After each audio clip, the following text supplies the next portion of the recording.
LCD भी भेजी है बंदे ने, इनका फ़ोन है, एक्चुअली डीलर के फ़ोन है ये।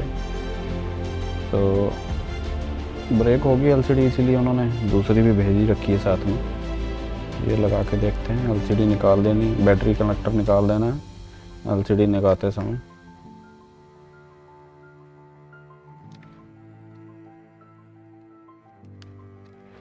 ठीक है, दोबारा चेक करते हैं लोगो पे है या नहीं।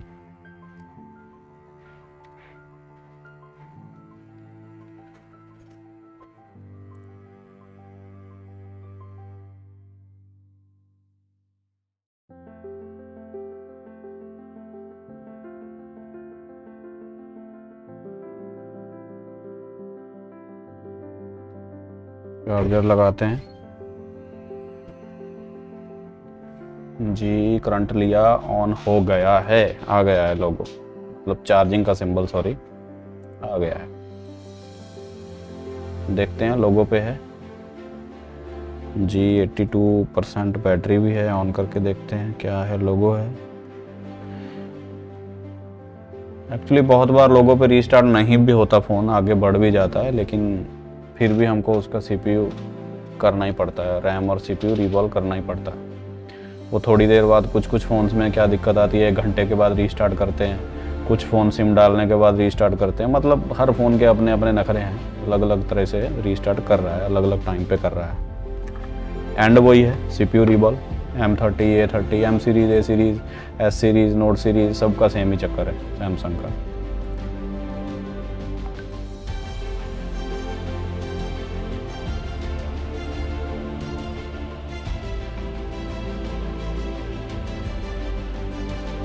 देखिए बंद हो गया आपके सामने, रीस्टार्ट हो गया। हाँ, तो ये एग्जैक्टली हो ही आ रही रीस्टार्ट। अच्छा, एक चीज़ और मैं यहाँ बोलना चाहूँगा, कई बार क्या होता है, आप फ़ोन रिपेयर करते हो, उसके बाद वो फ़ोन ऑन नहीं होता है और आप डीसी पे चेक करते हो, कभी कुछ कभी कुछ। तो कई बार आपको ये भी डाउट होता है कि पता नहीं मेरी डीसी से शायद ये फ़ोन ऑन नहीं हो रहा। तो मेरी हमेशा एक आदत रहती है, मैं फ़ोन को ओपन करने से पहले जब वो लोगो पे था, अपनी डीसी से एक बार कंफर्म कर लेता हूँ कि क्या ये बिना किसी बूट केबल के डीसी पे ऑन हो रहा है या नहीं, एटलीस्ट लोगो दिखा रहा है या नहीं। तो उससे क्या होगा, बाद में मुझे कोई डाउट नहीं रहेगा मेरी डीसी पे। ठीक है, तो डीसी 4 वोल्ट पे करी मैंने, ऑन ऑफ दबा रहा हूँ, कोई बोल्ट केबल का यूज़ नहीं कर रहा मैं, नॉर्मली सिर्फ वी-बैट लगाया मैंने, फ़ोन ऑन हो गया। ठीक है, मुझे यहाँ से कन्फर्म हो रहा है कि मैं बाद में इस ऐसे एक सिंगल वायर लगा के चेकिंग कर सकता हूँ। लेकिन एक चीज़ देखने वाली है, फ़ोन करंट बहुत ज़्यादा ले रहा है। चलो ठीक है, नॉर्मल आ गया, 1300 मिली एम्पेयर पे चला गया था, स्टक हो गया। जब भी, अच्छा एक और सीन रहेगा, जब फ़ोन लोगो पे होगा ना हैंग, आप करंट की रीडिंग देखोगे तो स्टेबल हो जाएगी। देखिए इसमें 528 की तकरीबन रीडिंग स्टेबल है, ये ऊपर नीचे नहीं जा रही। तो कन्फर्म है, सीपीयू करना पड़ेगा, ये हैंग ऑन लोगो ही है, पीछे कोई प्रोसेसिंग नहीं चल रही। अगर प्रोसेसिंग चल रही होती तो ये फ़ोन करंट चेंज करता। जैसे कि अब रीस्टार्ट हुआ है तो करंट की कंजप्शन देखिए अब चेंज हो गई है, 400, 200, 500, 900, 1500, 1100, 1300, 1200, 600, फिर से 1500, अप डाउन हो रही है। ये नॉर्मल है, इसमें कोई इशू नहीं है। ठीक है, बूटिंग के टाइम सारे स्लेव आईसी पेरिफेरल्स चेक होते हैं, तो ठीक है, ये करंट कंजप्शन नॉर्मल है, कोई ज़्यादा इशू नहीं है। ठीक है, टाइम नहीं वेस्ट करते हैं इसको आगे।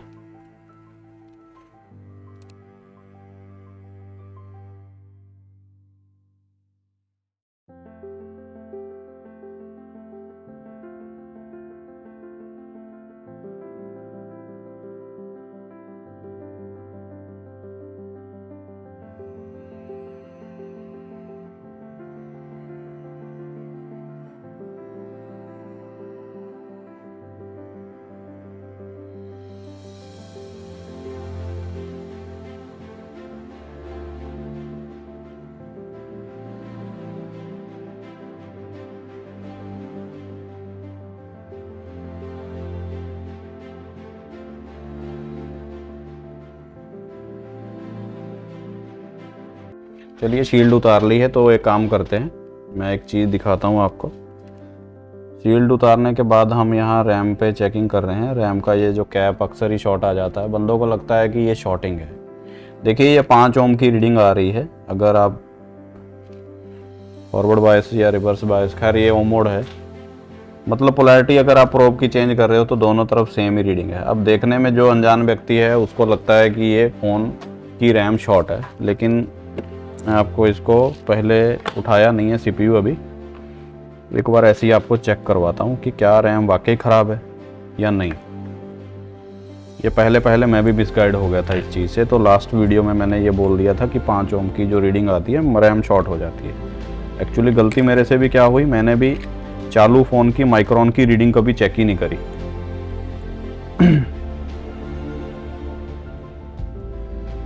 इंसान गलतियों का पुतला है, हमारे से भी गलतियां होती हैं, ऐसी बात नहीं है, पर अगर कोई गलती हुई है तो एडमिट करना चाहिए, उससे कोई मेडल नहीं हमारे कोई छीन लेगा। ठीक है, चेक करते हैं क्या अभी भी उसी कंडीशन में है या फिर शॉर्टिंग की वजह से हो गया काम तमाम इसका। एक मिनट, पता नहीं लगा हुआ चार्जिंग।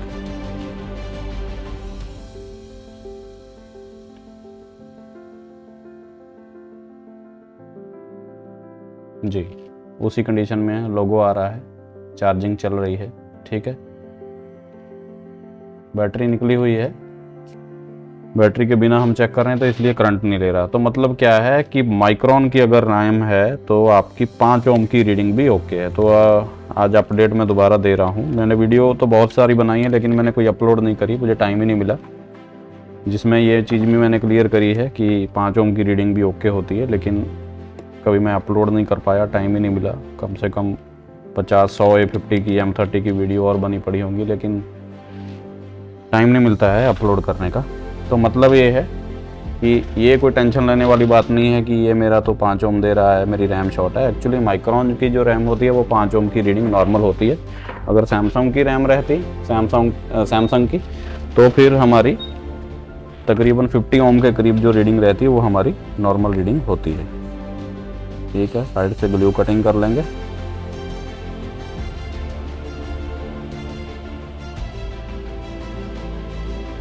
ग्लू कटिंग इसलिए करते हैं ताकि साइड वाले जो कंपोनेंट है आईसी के साथ बाहर नहीं आ जाए।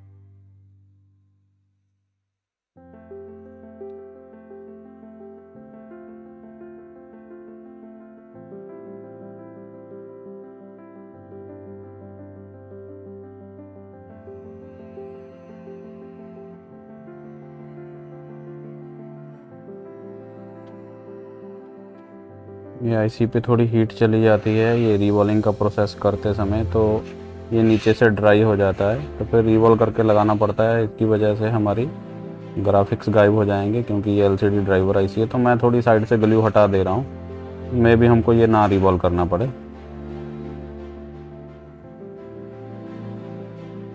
ठीक है, जब भी कोई आईसी उठाओ तो पहले आप निशानी लगा लो कि हमारे A1 किस तरफ था। वैसे तो पता ही है कि इधर ही होता है, तकरीबन सबका इधर ही है, पर ये यूनिवर्सल आदत बना लो कि जब भी कोई आईसी उठाना है आपने उसका डॉट किस तरफ था आपने पहले ही अपनी तरफ से मार्किंग कर लेनी है, ताकि अगर आप बाद में भूल जाओ तो आपको कोई डायग्राम वगैरह नहीं देखनी पड़े, क्योंकि बहुत सारे मॉडल्स की डायग्राम भी नहीं होती है तो फिर दिक्कत हो जाएगी। तो अगर आपने ऐसे मार्किंग कर रखी होगी तो आपको दिक्कत नहीं आएगी। अब ब्लेड डालने के लिए हमारे को जगह बनानी है, तो मैं क्या करूँगा, ये 2 कैप्स निकाल के यहाँ ऊपर इनको सोल्डर कर दूँगा ताकि बाद में हम इनको यूज़ में ला सकें।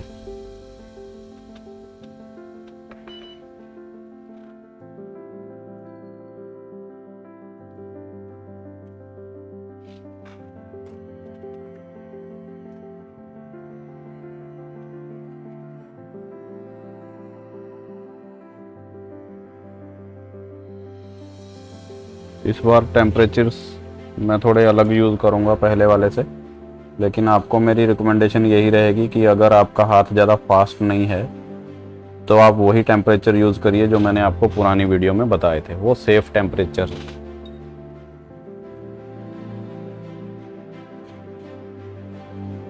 अब इसमें ये मैं कैप निकाल रहा हूँ तो मेरी SMD 450 पे है, तो ये मैं आपको रिकमेंड नहीं करूँगा कि आप ऐसा करो, क्योंकि इसमें क्या है, रिस्क होता है। अगर आपका हाथ आप फास्टली नहीं चला पाओगे तो आप बोर्ड भी फूल सकता है आपसे और आप IC वगैरह भी डैमेज कर सकते हो। तो फिर आपने जो हीट है वो कम ही यूज़ करनी है, जो कि मैंने पिछली वीडियो में बताई थी।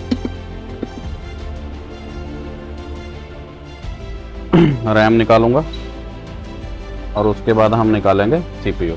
तो मैं रैम जो निकालूंगा वो मैं निकालूंगा, लास्ट टाइम मैंने रैम निकाली थी 330 पे, तो आज मैं रैम निकाल रहा हूँ 380 पे।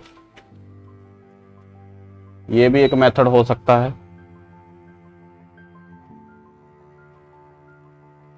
ज़्यादा टेम्परेचर भी आप यूज़ कर सकते हो, लेकिन बात फिर से वही आ गई, आपको पता होना चाहिए आप क्या कर रहे हो, आपकी हाथ की हैंडलिंग भी उस हिसाब से होनी चाहिए।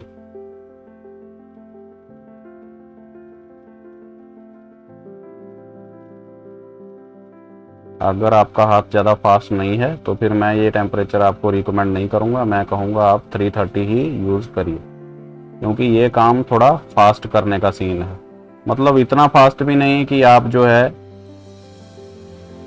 IC तोड़ दो, ठीक है, लेकिन नॉर्मल से फास्ट है। देखिए आपके सामने ही है, अनएडिटेड वीडियो है। कितना टाइम लगा IC निकालने में? कुछ सेकंड्स। ये हाई टेम्परेचर की वजह से। लेकिन मैं फिर से बोल रहा हूँ, जो बंदा ज़्यादा जल्दी मतलब एक्टिव नहीं है SMD में, तो फिर उसके लिए ये रिकमेंडेड टेम्परेचर नहीं है, वो अपना वही रहे 340, 335, 330 पे, ठीक है। आयरन से हम क्लीन कर लेंगे इसको, बॉल्स को, और ध्यान रखें साइड पे जो कंपोनेंट है वो आयरन से टच नहीं होने चाहिए, क्योंकि यहाँ बहुत सारे कैप रजिस्टर पैरेलल में लगे हैं।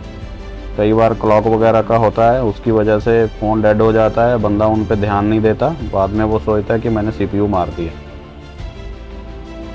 तो कोशिश करो साइड में कोई भी कंपोनेंट टच नहीं होना चाहिए आपका।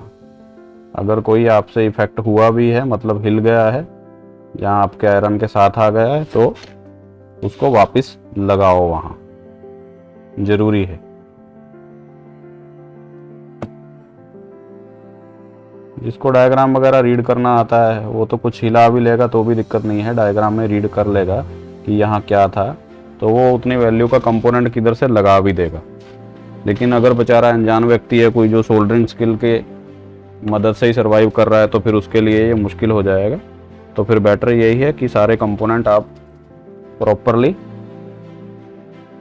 अटैच करके रखो, कोई भी कंपोनेंट आपका मिस नहीं हो। आयरन है 350 पे और हम जो सोल्डर है एक्स्ट्रा क्लीन कर दे रहे हैं।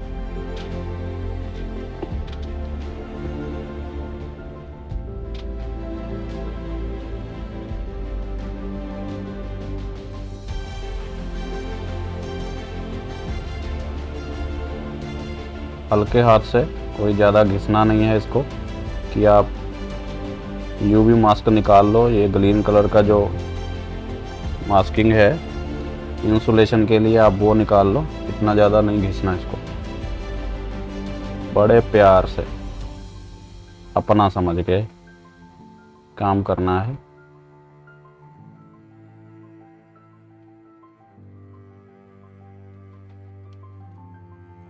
ठीक है, तो सोल्डर तकरीबन हमने निकाल लिया है, टिन जिसको कहते हैं।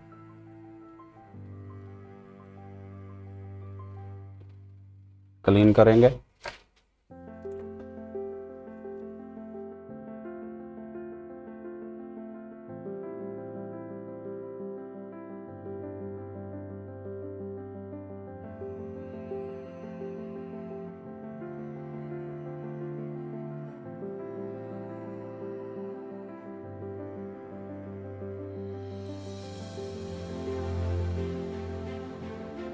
ठीक है, क्लीन करेंगे ये भी प्यार से।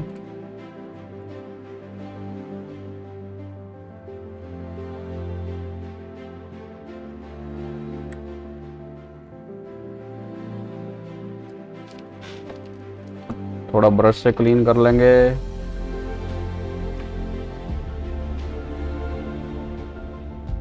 ताकि जो इधर उधर हमारी ये ईपॉक्सी लगी है वो क्लीन हो जाए। सोल्डरिंग में क्लीनिंग का बड़ा अहम रोल है। जितना आपका काम क्लीन होगा, आपकी सोल्डरिंग में उतनी ही कामयाबी आपको मिलेगी।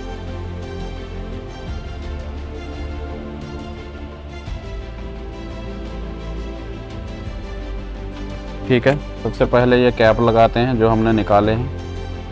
अब ये कैप नहीं भी लगाओगे चल तो भी जाएगा, पर हमने उनको पहले ही बचा के रखा है तो फिर लगा देने चाहिए हमको सबसे पहले ही।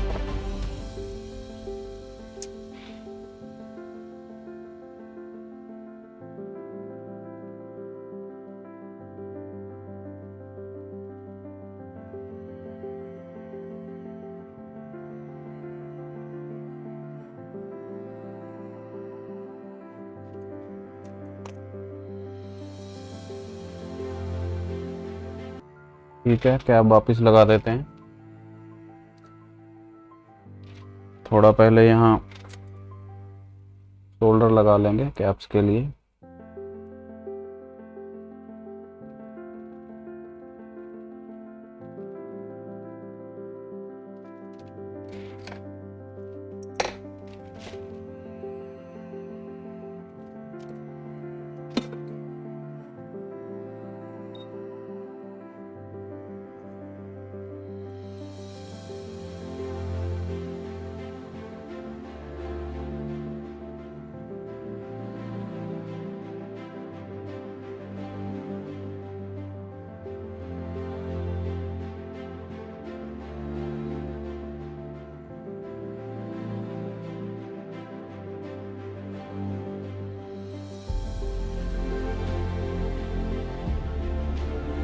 एमडी मेरी 500 पे है, लेकिन आपको ये लगाने हैं 320 पे, अगर आपकी हैंड स्किल ज़्यादा बढ़िया नहीं है। बात हैंड स्किल की नहीं है, बात हाई टेम्परेचर को हैंडल करने की है। सेफ टेम्परेचर आपका यहाँ रहेगा 320।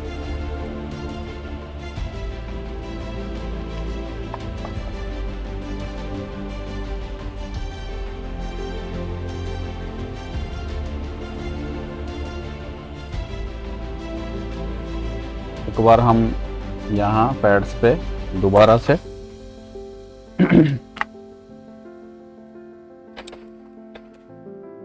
आयरन घुमाएंगे 138 वाली, सॉरी 183 वाली पीपीडी लगा के।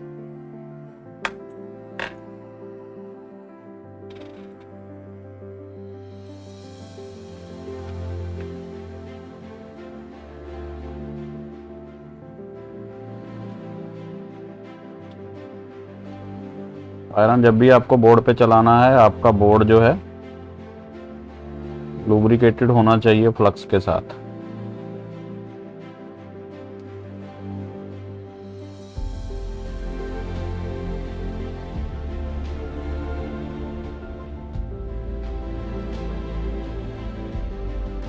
उम्मीद करता हूँ ये वीडियो आपके काफ़ी काम आएगी, क्योंकि टोटली अनएडिटेड है, कोई एडिटिंग नहीं है इसमें।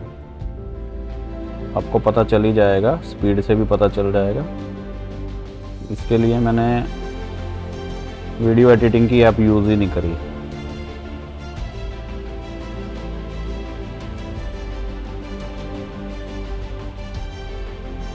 डायरेक्ट अपने टेबल पे काम करते हुए ये मैंने वीडियो शूट करी है।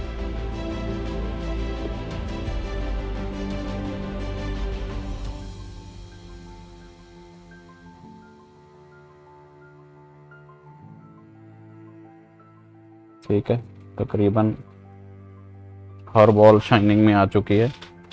थोड़ा और फ्लक्स डालेंगे और विक से हम डीसोल्डर विक से हम इसको क्लीन कर देंगे।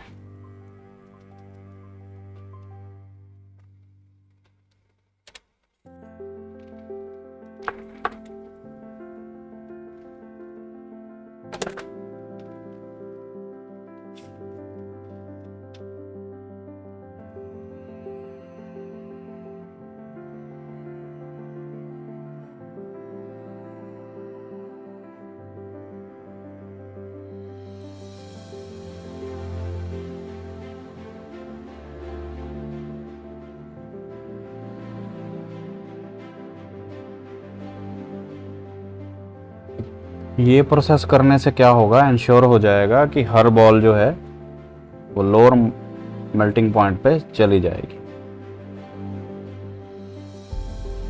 और हर बॉल जो है उसका जो है टिन चेंज हो गया, हमने पुराने वाला निकाल के नए वाला लगा दिया, जिससे आईसी बड़े अच्छे से कनेक्शन बना पाएगा नीचे।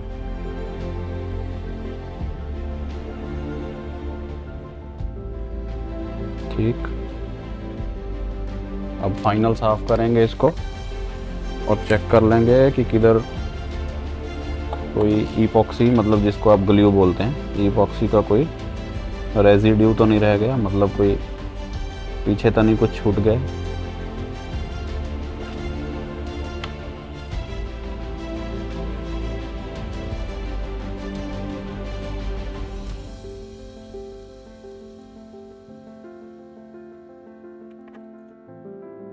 अगर आपको फेसबुक वगैरह पे स्क्रीनशॉट वगैरह डालने का, फोटोग्राफी करने का शौक है और बहुत अच्छी फ़ोटो चाह रहे हैं तो कुछ ऐसे यहाँ कॉटन क्लॉथ रख के फिर यहाँ ऐसे क्लीन करिए, पूरा ज़बरदस्त क्लीनिंग होगी।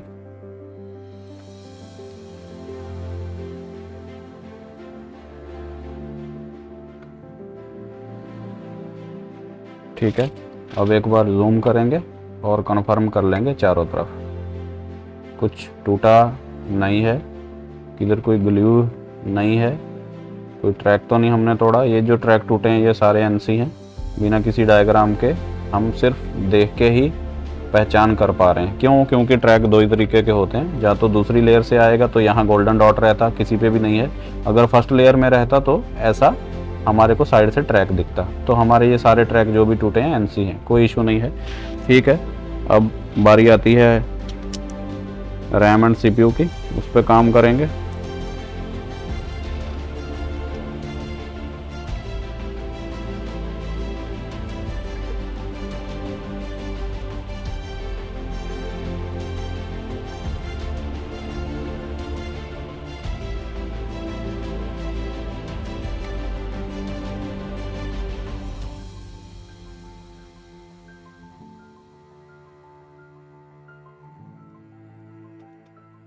विक पे थोड़ा रोजिन लगा के मैं रैम पे घुमा दे रहा हूँ।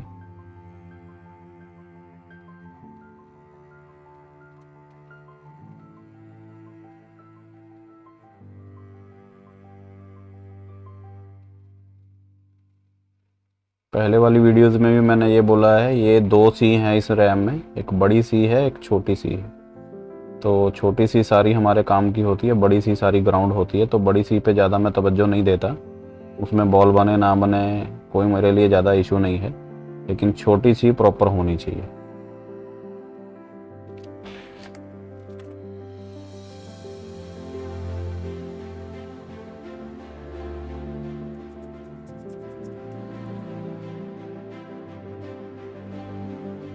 क्लीन कर लेंगे और चेक कर लेंगे कि किधर कुछ ग्लू वगैरह तो नहीं रही। ये काम करने के लिए जूम कर लीजिए, जूम करके आप कंफर्म कर सकते हो। मेरा मेन इम्पोर्टेंस जो मेरी रहेगी ये छोटी सी पे ही रहेगी। और यहाँ भी मैं आपको अगर डायरेक्ट उसकी रैम की चेकिंग करवाऊँ तो ये पहली दो ग्राउंड होती हैं, ठीक है, तो वो आ रहा है। ये दूसरी दो जो रहेंगी ये BCC या VDD की हैं, तो इनमें देखिए अभी भी 4 ओम ही आ रहा है। ठीक है, तो रैम हमारी ओके है 4 ओम पे भी, अगर माइक्रोन है तो कोई इशू नहीं है। ठीक है, रैम रीवॉलिंग के लिए रेडी है।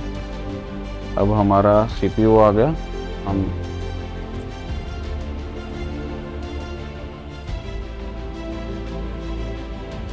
CPU क्लीन कर लेंगे।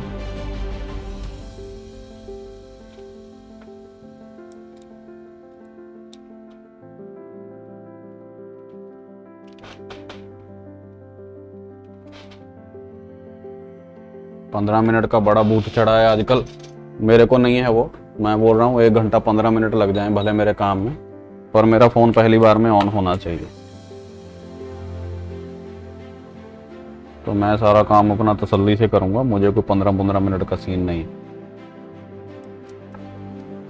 अब हम ग्लू निकालेंगे। ग्लू के लिए आप यूज़ कर सकते हो 300,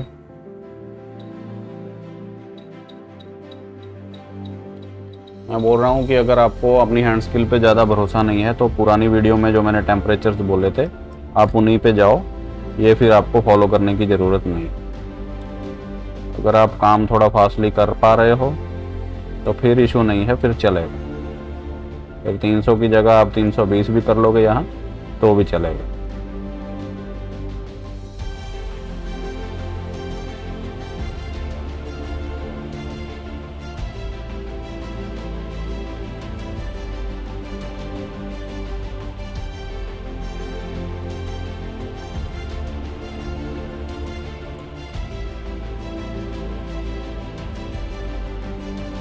मैं 310 कर ले रहा हूँ। थोड़ा फंस रहा था ब्लेड, कोई इशू नहीं था, उसमें थोड़ा टाइम ज़्यादा लगता, लेकिन मैं थोड़ा बढ़ा लिया टेम्परेचर 310।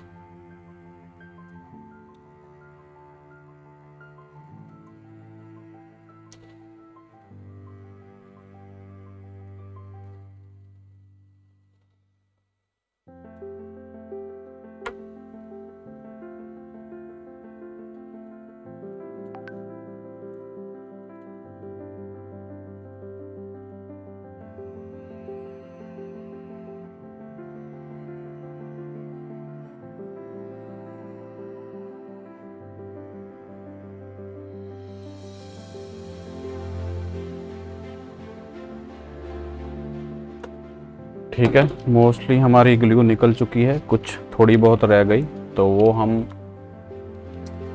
विक को घुमा देंगे इस पे, उसकी मदद से जो है निकल जाएगी, कोई इशू नहीं है।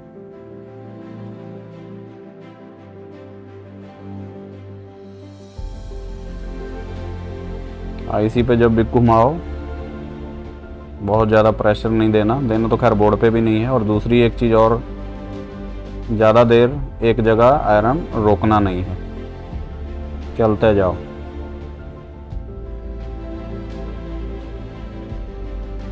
मैं सिर्फ उतनी ग्लू क्लीन करता हूँ कि बॉल की हाइट से ग्लू की हाइट ज़्यादा ना हो, बाकी और ज़्यादा मुझे इसके कोई लेन देन नहीं है कि बहुत ही ज़्यादा मेरे को इसमें कोई शक्ल देखनी है अपनी, मैं बहुत ज़्यादा इसको चमकाऊंगा, वो मेरे लिए ज़रूरी नहीं है।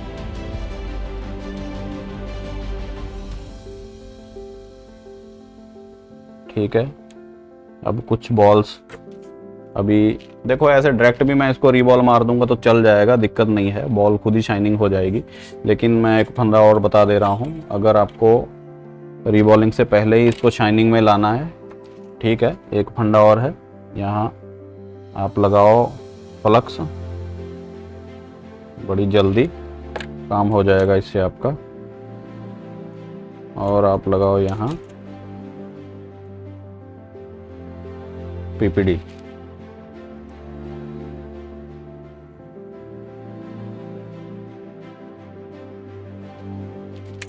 अब मैं थोड़ा जल्दी में हूँ तो उंगली से ही लगा दिया, नहीं तो आपको ब्लेड वगैरह से यहाँ लगा लेना चाहिए। ठीक है, और आपको स्क्रैपर उठा लेना है, टेम्परेचर आपका रहेगा 320,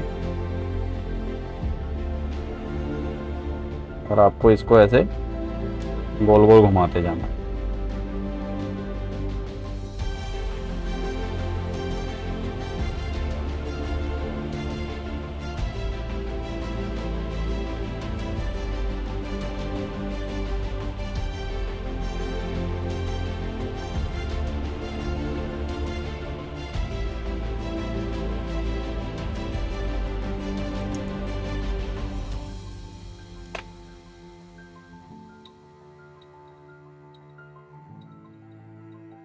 थोड़ी फ्लक्स लगा लेनी है और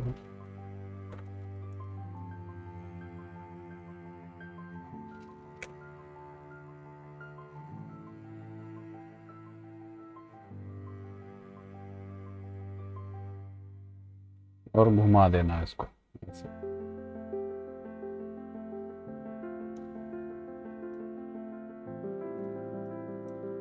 बहुत हद तक हमारी जो बॉल्स है शाइनिंग में आ चुकी है, भले उसने थोड़ा सा शोल्डर पकड़ लिया हो। अब जब आयरन घुमाएंगे तो बहुत जल्दी हमारा काम हो जाएगा।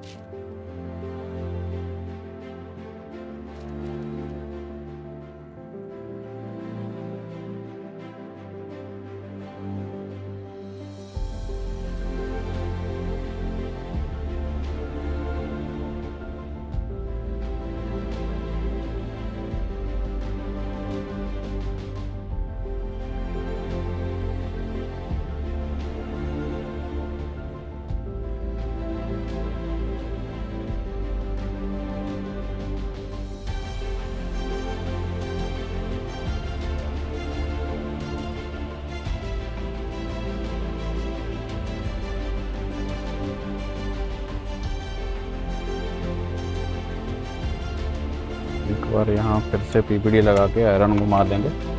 जो कुछ थोड़ी बहुत बॉल हमारी पेंडिंग रही है वो भी हमारी बॉल जो है शाइनिंग में आ जाएगी।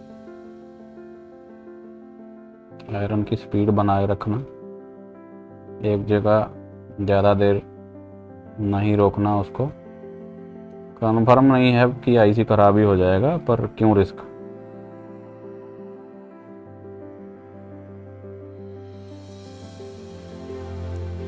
तो इस मेथड से हमारी बॉल्स जल्दी शाइनिंग में आ गई। अगर ये सब नहीं भी करते, सीधे भी थोड़ी गीली पीपीडी से आप रिवॉल्व कर देते तो भी आपका ये हो जाता। मतलब ये सब भी करने की ज़रूरत नहीं थी, पर चलो इससे क्या है, ज़्यादा कंफर्म हो जाएगा कि मेरी हर बॉल जो है स्टेंसिल में नीचे जुड़ी जाएगी, शोल्डर हो जाएगी बॉल्स पे। ठीक है, तो मेरा सीपीयू का एक साइड रेडी है। अब आ गया हमारा दूसरा साइड, जो कि सबका मोस्टली इसी में फंसते हैं बंदे।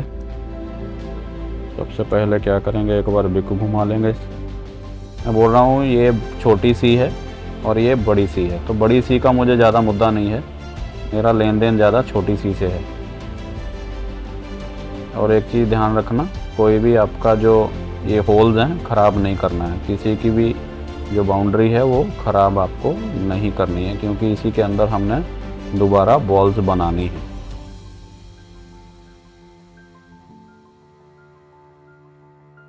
ठीक है, ऊपर से जितनी क्लीन होनी थी हुई। अब आपको क्या करना है, एक बार बॉल बना के आयरन पे अपनी पीपीडी से बॉल बना के चारों तरफ घुमा देना। उससे क्या होगा, सिलेंडर्स के अंदर जो हमारी ये रह गई है पीपीडी, ये बाहर आ जाएगी शोल्डर। और जब तक ये सिलेंडर खाली नहीं होंगे तो आपकी ग्लू आप प्रॉपरली नहीं निकाल पाओगे, टाइम लग जाएगा उसमें।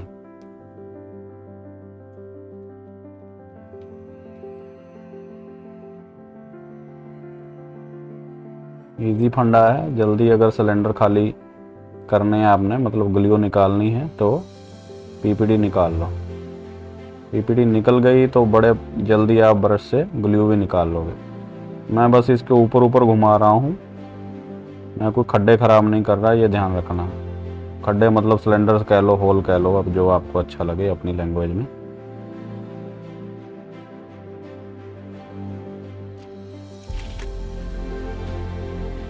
हिंदी मेरी मदर लैंग्वेज नहीं है, लेकिन अब आप लोगों को पंजाबी समझ नहीं आएगी तो फिर यूज़ करनी पड़ती है मुझे। ठीक है, तकरीबन जो है हम शोल्डर निकाल चुके। अब पहले क्लीन कर लेंगे इसको।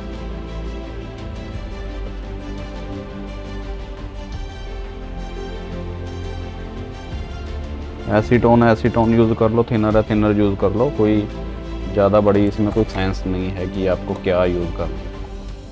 ठीक है, एक ब्रश लेके अब अच्छे से इस पर लगा लो तसल्ली से 2 मिनट।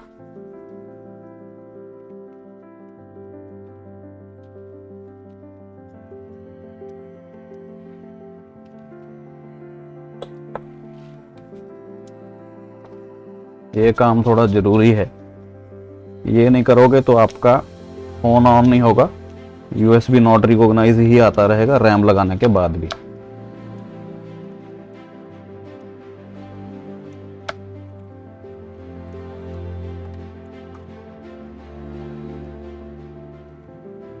देखते हैं क्लीन करके क्या हमारे सिलेंडर क्लीन हुए या नहीं। जी, मोस्टली क्लीन है। कोई थोड़े बहुत रहे हैं जिनमें कुछ ग्लू रह रही है, और ऊपर वाले इनका मुझे ज़्यादा इशू नहीं है। वो बड़ी जो सी है वो सारी ग्राउंड है, तो उससे मुझे कोई ज़्यादा लेन देन है भी नहीं। थोड़ी बहुत ग्लू ऊपर लगी है तो हम निकाल देंगे।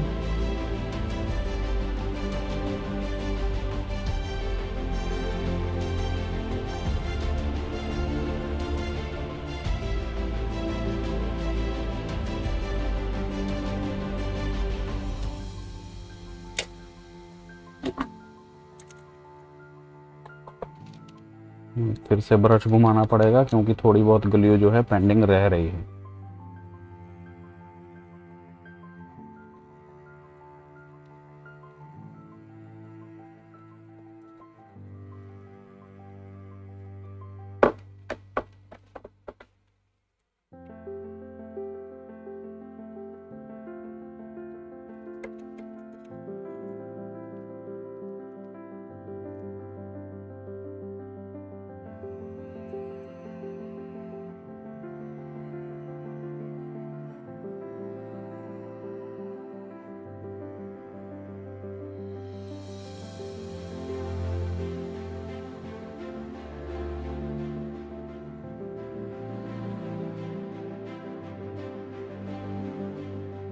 ये बड़ी सी जैसे कि मैंने बोला, इस पे मैं ज़्यादा मेहनत नहीं करूँगा, सिर्फ उतनी करूँगा कि हाँ इतना भी ख़राब ना हो यहाँ कि यहाँ से आपकी रैम थोड़ी ऊंची रह जाए, मतलब दूसरी जगह प्रॉपरली नहीं बैठ पाए, तो उतना हम इसको क्लीन कर लेंगे।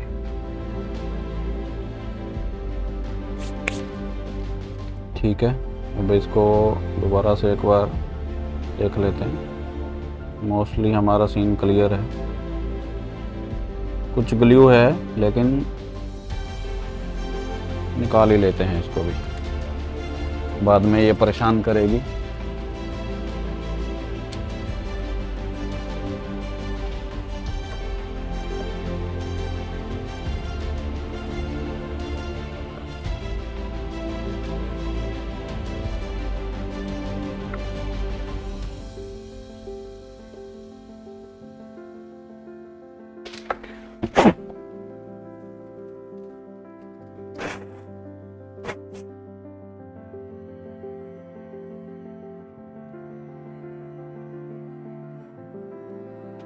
थोड़ा हीट अप कर लेते हैं ताकि ये लिक्विड सूख जाए और हम इसको फिल कर सकें।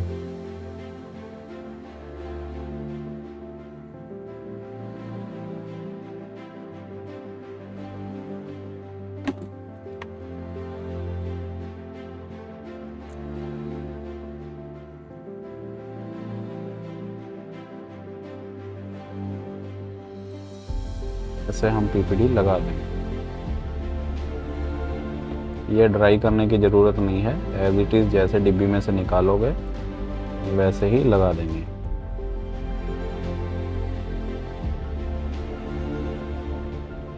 मेरी ज़्यादा तवज्जो जो है वो छोटी सी पे ही है, बड़ी का मुझे इतना इशू नहीं है।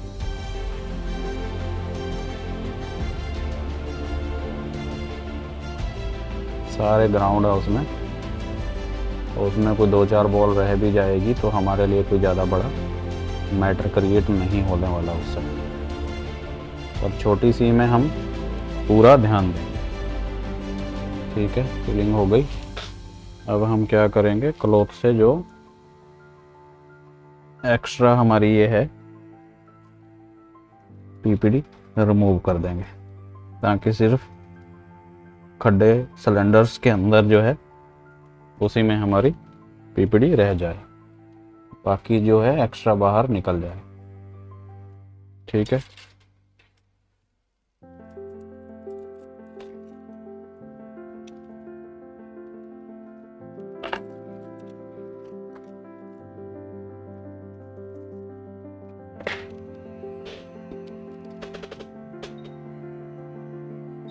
अब मैं इसको हीट करूंगा 320 पे।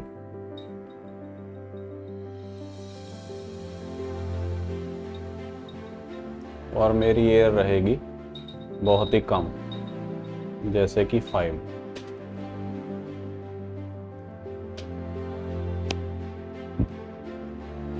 एयर ज़्यादा करने से क्या होगा, वो एक दूसरे के सिलेंडर्स में आपका पीपीडी चला जाएगा, फिर कोई बॉल बड़ी कोई छोटी हो जाएगी। ये नीचे वाली सी का अपने को कोई इशू ही नहीं है, कोई इशू नहीं है। बॉल्स मिक्सअप हो रही हैं, होंगी ही, क्योंकि नीचे से मैंने क्लीन ही नहीं किया।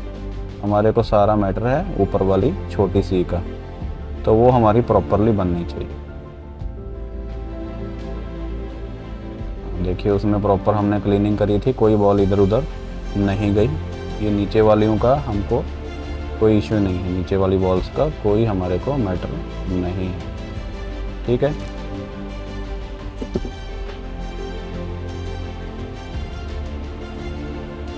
ये सब प्रोसेस हमने बिना किसी स्पेशल लिक्विड के किया है, आपके सामने ही है। नॉर्मली एसीटोन ही था मेरे पास जो मैं यूज़ कर रहा था। मतलब क्या है, कुछ भी अच्छा बुरा नहीं होता है, हर काम करने के बहुत मेथड होते हैं हर काम को करने के। आप देखो जो आपको ठीक लगे, कोई इशू नहीं है। मेन मैटर क्या है, रिजल्ट मिलना चाहिए, काम होना चाहिए। किसी का भी मेथड यूज़ करो, ये मैटर नहीं है। मैटर है काम होना, सक्सेस होना।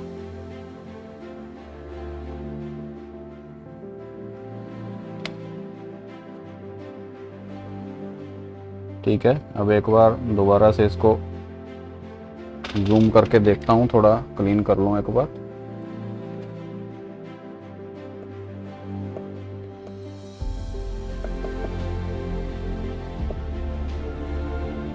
वो एक्स्ट्रा बॉल्स हैं तो हम निकाल देंगे, जो कुछ ज़्यादा ही ऊपर आ रही हैं, हमको दिख ही रही साफ साफ, निकाल देंगे। ये बड़े वाली सी है, ये मैंने नीचे से क्लीन ही नहीं करी, आप देख सकते हो डिफरेंस। ये देखो अभी भी नीचे ग्लू है, यहाँ कोई ग्लू नहीं है। मेरा मेन जो इम्पोर्टेंस मैं दे रहा हूँ, ये छोटी सी को दे रहा हूँ, क्योंकि यही सारी बॉल्स हैं जो हमारी मैटर करती हैं रैम को डिटेक्ट करने के लिए। जूम करके ऐसे चेक कर लो, कोई बॉल बड़ी छोटी, कोई बॉल फ्लोटिंग कंडीशन में। मुझे जैसे इसमें एक बॉल फ्लोटिंग कंडीशन में लग रही है। कौन सी? ये सेकंड वाली। फ्लोटिंग का मतलब तैर रही है ऊपर, नीचे नहीं बैठी अपनी जगह जिधर उसको जाके सोल्डर होना चाहिए था। तो ये देखो दो बॉल्स फ्लोटिंग कंडीशन में हैं, एक और दो।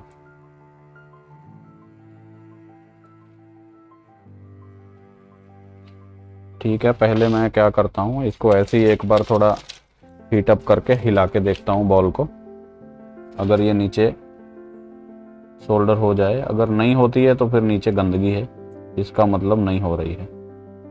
पहले हम एक बार ऐसे शॉर्टकट मार के देखते हैं। नहीं होगा तो फिर ये बॉल निकाल लेंगे, नीचे क्लीनिंग करेंगे, फिर से ये बॉल डाल के हीट अप करेंगे।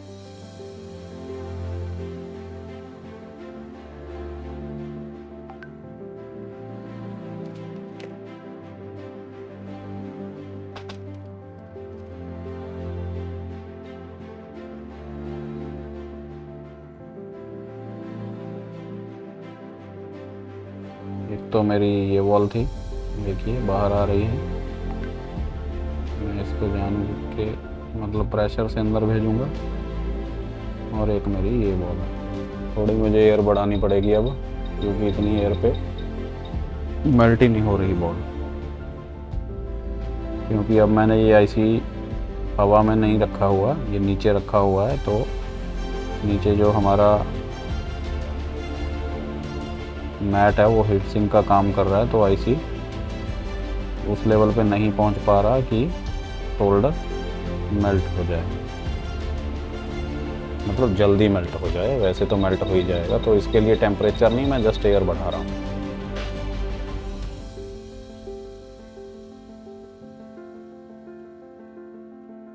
जी, मेरी जो दो बॉल्स थी वो बैठ चुकी हैं, मुझे कोई निकालने की ज़रूरत नहीं है उनको। अब दोबारा से एक बार आई स्कैनिंग कर लेते हैं, देख लेते हैं इधर उधर कुछ कोई बॉल जो अभी भी ना नीचे बैठी हो, मतलब जॉइंट ना हो नीचे अभी भी।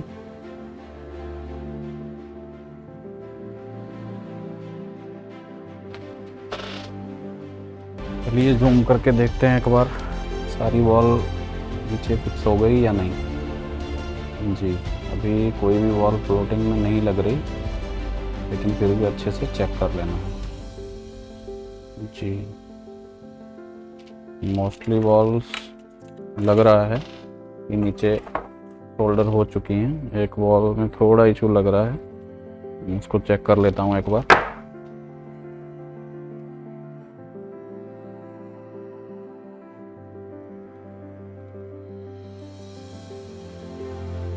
ये वाइट ग्लू बड़ी दिक्कत करती है, इसको निकाल देना ज़रूरी है, नहीं तो इसकी वजह से आपकी रैम बहुत बार डिटेक्ट नहीं होती। मोस्टली तो होल्स हमारे क्लीन हो गए, तो 2-4 रह रहे तो उसको मैं ऐसे मैनुअली भी निकाल देता हूँ, क्योंकि मैं नहीं चाहता कि मुझे दोबारा से ये सब करना पड़े। क्योंकि अगर रैम डिटेक्ट नहीं होगी तो फिर ये सब दोबारा करना पड़ेगा। तो पहले ही थोड़ा टाइम ज़्यादा लगा लो, इशू नहीं है।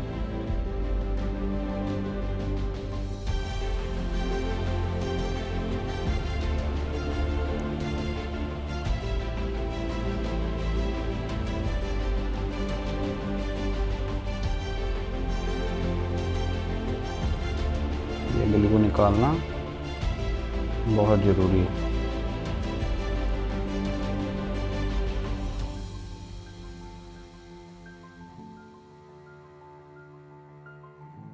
इसकी वजह से बड़ी दिक्कत आती है। ये एक्चुअली हीट करते हैं ना जब रैम लगाने के लिए, तो ये ग्लू फूलती है। फूलने से क्या होगा, रैम नीचे प्रॉपरली नहीं बैठ पाएगी, तो फिर रैम डिटेक्ट नहीं होगी, फिर यूएसबी नॉट रिकॉग्नाइज कहेगा आपको। और आपका फ़ोन डीसी में देखोगे तो तकरीबन 150 के करीब जाके स्टक हो जाएगा, ऑन नहीं हो पाएगा। तो अगर आपको लगे कि मेरे ग्लू अभी पेंडिंग है होल्स में, थोड़ा मैनुअली निकाल दीजिए, दिक्कत नहीं है।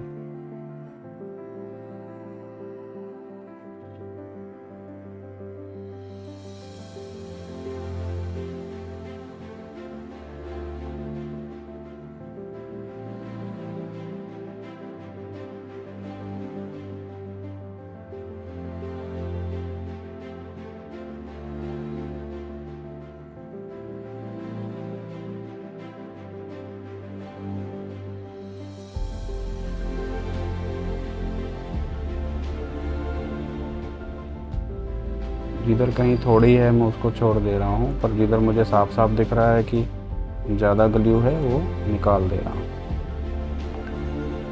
इससे श्योरिटी हो जाएगी सक्सेस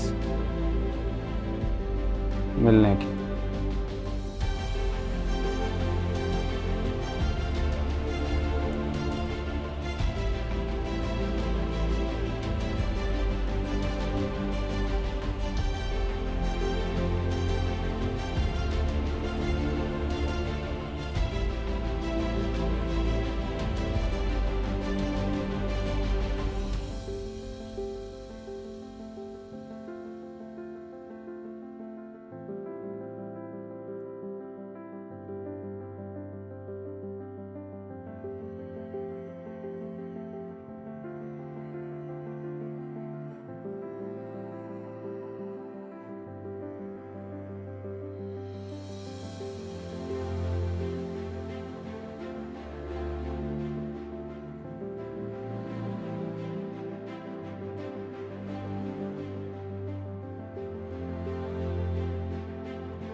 ये टोटली अनएडिटेड वीडियो है। लाइक और शेयर कर दीजिए हमारे को सपोर्ट करने के लिए, और चैनल को शेयर कर दीजिए और सब्सक्राइब कर लीजिए। बस आप लोगों की इतनी ही सपोर्ट चाहिए, बाकी आपको वीडियोस जो है मिलती रहेंगी।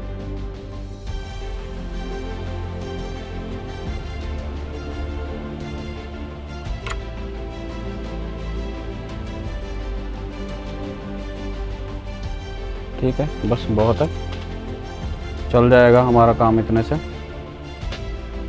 एक बार दोबारा से फाइनल क्लीनिंग करके एक बार फिर से हम होल्स थोड़े फिल करेंगे, क्योंकि अभी उनकी हाइट थोड़ी कम है। तो ऐसे में क्या होगा, रैम जो है प्रॉपरली अटैच नहीं हो पाएगी यहाँ। तो फिर एक बार और हम फिलिंग करेंगे।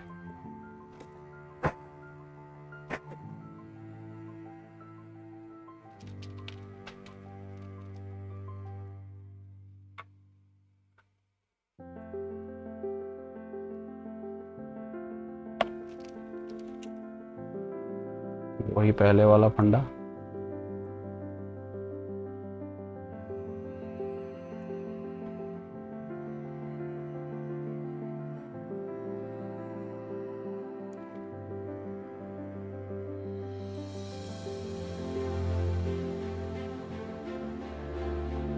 ये बड़ी सी की ज़्यादा टेंशन नहीं है, छोटी सी पे आपको मेन ध्यान देना। इसमें से एक भी बॉल मिस हो गई तो मे भी हमारी रैम डिटेक्ट नहीं हो। तो छोटी सी पे तो आपको खास ध्यान देना।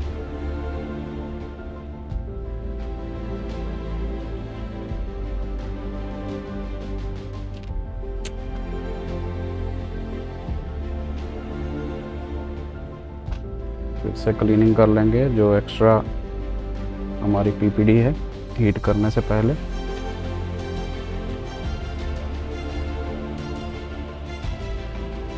बॉल्स ना ज़्यादा बड़ी होनी चाहिए ना ज़्यादा छोटी होनी चाहिए, एक मीडियम साइज़ हमको चाहिए कि जो ये ब्लैक मटेरियल कह लो या बाउंड्री कह लो, जो आपको अच्छा लगे, इसके बराबर होनी चाहिए बॉल्स, इससे नीचे नहीं और इससे ऊपर भी नहीं।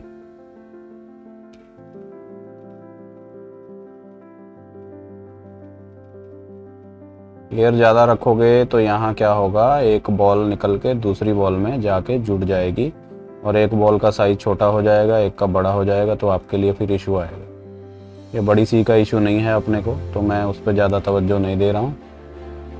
मेरा मेन मोटिव ये छोटी सी को प्रॉपर बनाने का है।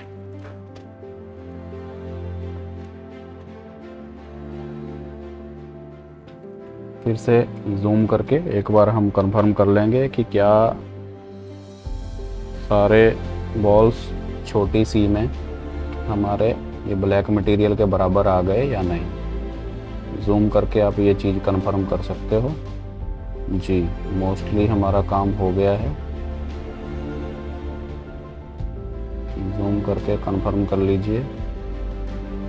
जी ठीक है। अगर आपको कोई बॉल लगे कि वो फ्लोटिंग कंडीशन में है तो ये वाले पॉइंट ग्राउंड होते हैं, ये वाले पॉइंट ग्राउंड होते हैं पहले, उससे आप चेक कर सकते हो। जैसे ये मुझे थोड़ा लग रहा है, रैम की सारी पॉइंट्स पे आपको रीडिंग नहीं मिलेगी क्योंकि कुछ बॉल्स सप्लाई की हैं और सप्लाई तो पावर से आएगी, तो वो ट्रैक तब काम करेंगे जब हम ये सीपीयू बोर्ड पे लगा देंगे। ये वाला पॉइंट रीडिंग नहीं दे रहा है।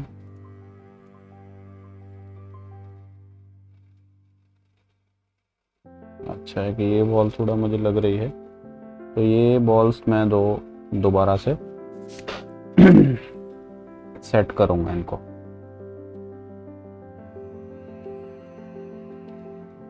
मैं नहीं रिस्क लेना चाहता कि मैं ये सीपीयू लगाऊं, रैम लगाऊं और मेरा फ़ोन ऑन नहीं हो। मैं चाहता हूं मेरा फ़ोन पहली बार में ऑन हो, तो मैं पहले ही इस पे टाइम लगा दे रहा हूं क्लीनिंग के लिए।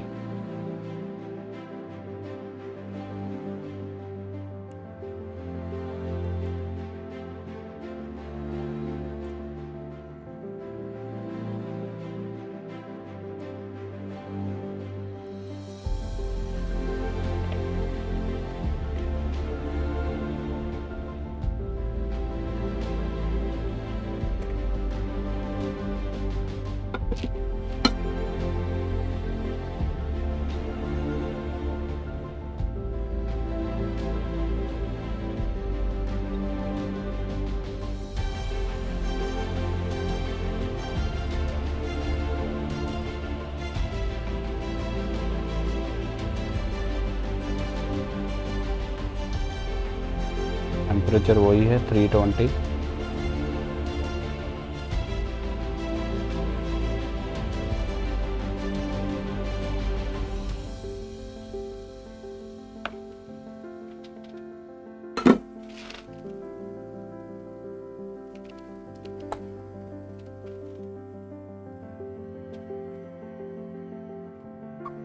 ये बार बार मैं थोड़ी भी यहाँ ग्लू क्यों नहीं छोड़ रहा हूँ, क्योंकि जितने भी बंदे मेरे को कॉल करते हैं ना, उनको दिक्कत यही आती है, USB not recognise, phone on नहीं हुआ रैम लगाने के बाद।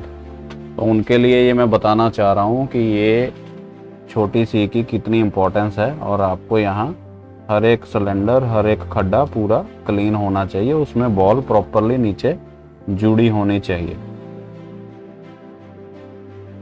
ठीक है, ऐसे साइड से आप व्यू देखिए, उससे आपको आइडिया हो जाएगा कोई बॉल छोटी बड़ी तो नहीं है, चलेगा काम या नहीं। मुझे ये कुछ बॉल थोड़ी छोटी लग रही है, मतलब इसकी हाइट थोड़ी कम लग रही है।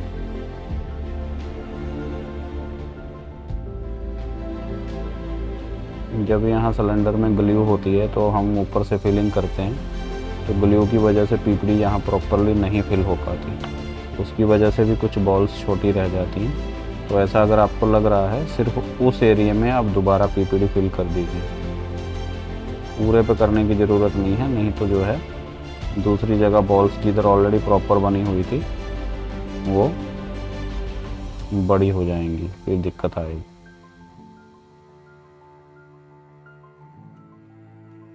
ठीक है, इस एरिया में हम दोबारा लगा देंगे पीपीडी एक बार।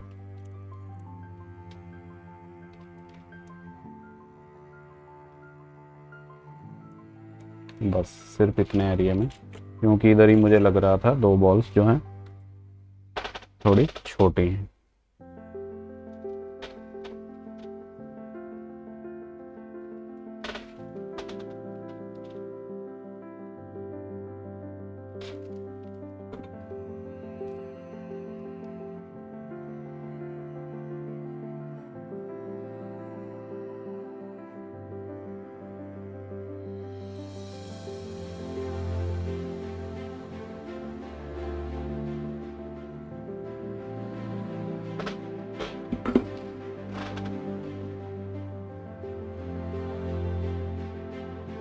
ठीक है,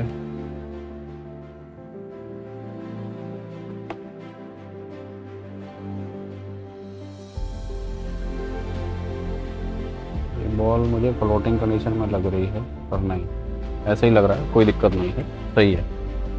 ठीक है, इसको क्लीन कर लेंगे एक बार और आगे बढ़ेंगे, सीपीयू रीबॉल करके लगाएंगे।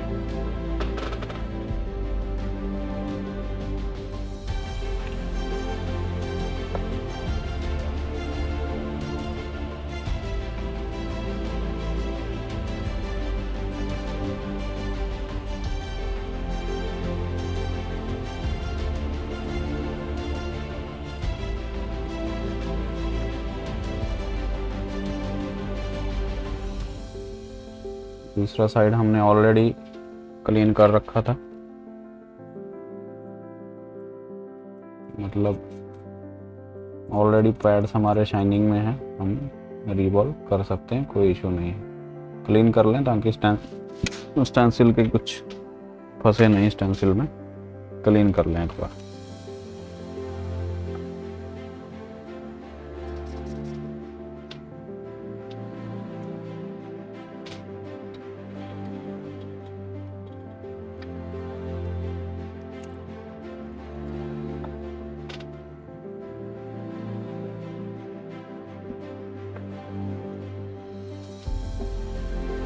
स्टेंसिल पूरी क्लीन होने चाहिए, आपके किसी भी होल में कुछ भी मटेरियल फंसा हुआ नहीं होना चाहिए आपके स्टेंसिल में, नहीं तो आपकी बॉल जो है मिस हो जाएगी, नहीं बन पाएगी। एक भी बॉल रह गई, अब पता नहीं वो किस एरिया की रह जाए, अगर कैमरा की रह गई तो सर कैमरा मिस हो जाएगा, कैमरा नहीं चल पाएगा। एलसीडी की रह गई, एलसीडी नहीं चल पाएगी। तो कंफर्म करें हर बॉल आपकी प्रॉपर होनी चाहिए, वो तब होगी जब आपका स्टेंसिल पूरा क्लीन होगा, आपकी स्टेंसिल पूरी क्लीन हो, एक एक होल जो है क्लीन हो।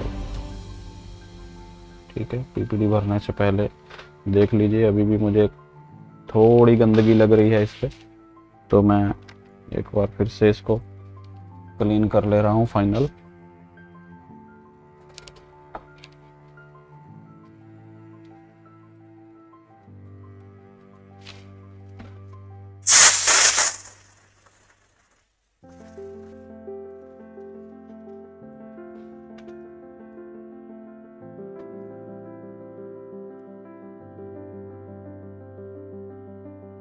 ठीक है, अलाइन कर लेनी है स्टेंसिल। ठीक है, रिवॉल्विंग कैरी ऑन करते हैं। आपके पास एक ट्वीज़र होनी चाहिए बैंड, जो कि पूरी क्लीन होनी चाहिए, उस पर कुछ नहीं लगा हो।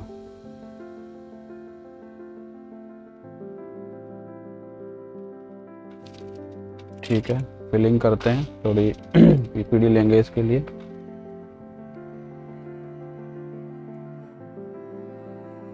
अगर आप गीली पीपीडी हैंडल कर सकते हो, आपको नीचे जॉइंट का इशू नहीं आता है कि एक दूसरे से बॉल जुड़ जाती है नीचे स्टेंसिल के, तो फिर आप गीली पीपीडी यूज़ कर सकते हो। नहीं तो अगर आपको इशू आता है तो फिर आपको क्या करना है, ड्राई कर लेना है इसको।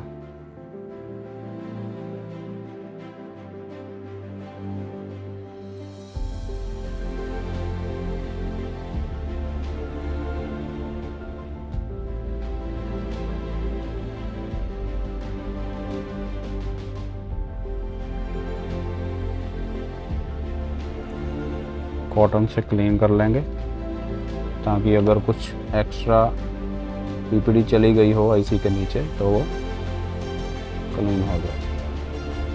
कन्फर्म करिए, अगर कहीं लग रहा है आपको कि किसी होल में पीपीडी नहीं है तो वहाँ दोबारा लगा दीजिए। कोई भी होल जो है खाली नहीं होना चाहिए, सब में हमारी पीपीडी होनी चाहिए। और ठूस ठूस के पीपीडी नहीं भरनी है। ठूस ठूस के जब पीपीडी भरते हो ना तो फिर नीचे बॉल जुड़ जाती हैं सारी। ये गलती करते हो आप लोग।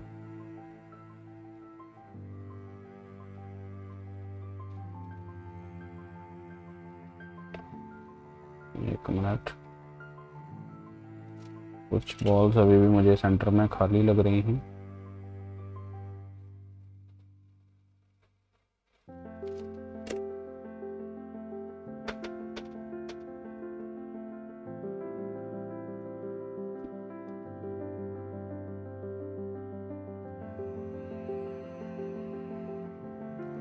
ठीक है, फाइनल रिवॉल्व करते हैं। रिवॉल्व करता हूँ मैं 320 और 40 है। गीली पीपीडी से फ़ायदा ये होता है कि अगर कोई बॉल नीचे ब्लैक भी रहेगी ना, मतलब जिस पे कोई कार्बन लगी हुई है, तो वो भी आपकी वाइट हो जाएगी, कोई इशू नहीं आएगा उसमें। मतलब वाइट का मतलब क्या है, वो शोल्डर पकड़ लेगी आसानी से।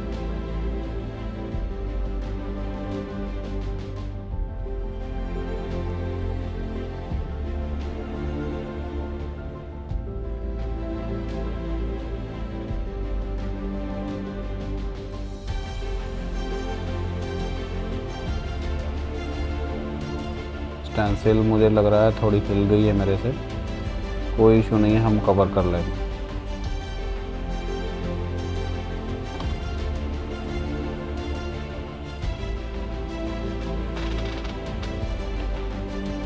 गीली पीपीडी कई बार ज़्यादा भी फिल हो जाती है, तो अगर एक्स्ट्रा बॉल्स बन गई हो उनको ब्लेड से काट दो।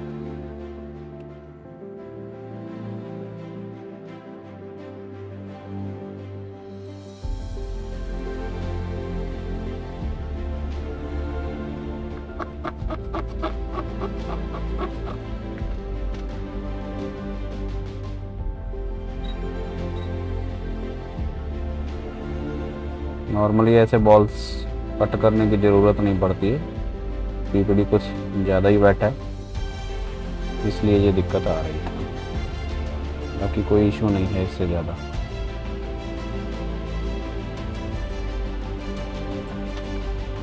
ठीक है, आईसी निकाल लेंगे।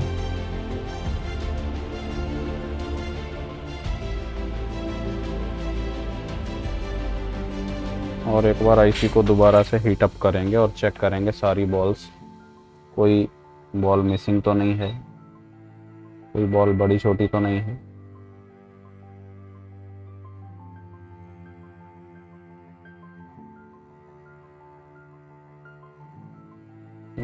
मुझे कुछ बॉल्स में इशू लग रहा है, तो मैं दोबारा एक बार इसको फिल कर दूंगा।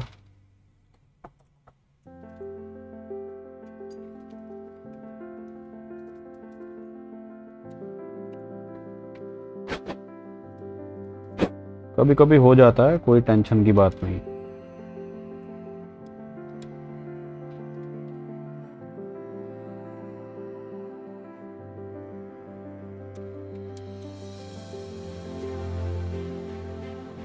इस बार जो पीपीडी फिल करेंगे हम, वो ड्राई करेंगे, क्योंकि नीचे जो बॉल्स हमको बनानी थी वो ऑलरेडी बन चुकी हैं, तो कोई हमारे को इशू नहीं है उसमें। अब हम पीपीडी ड्राई कर सकते हैं।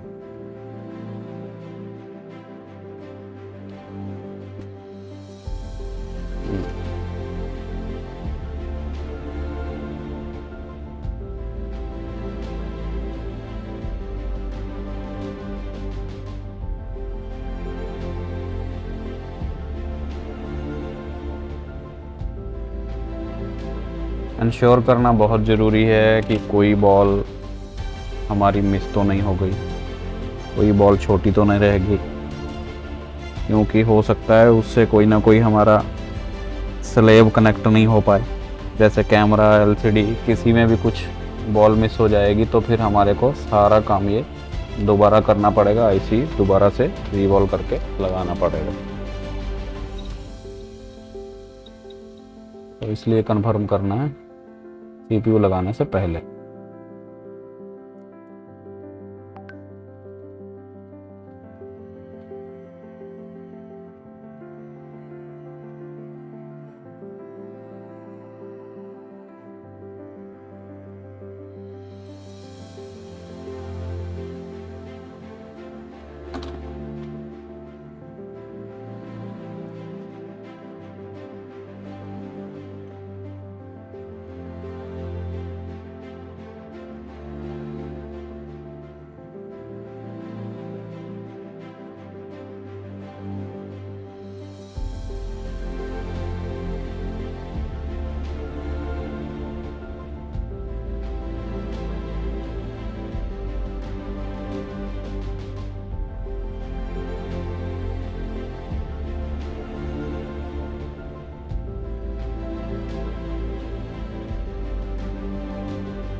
अभी भी एक बॉल छोटी ले रही है।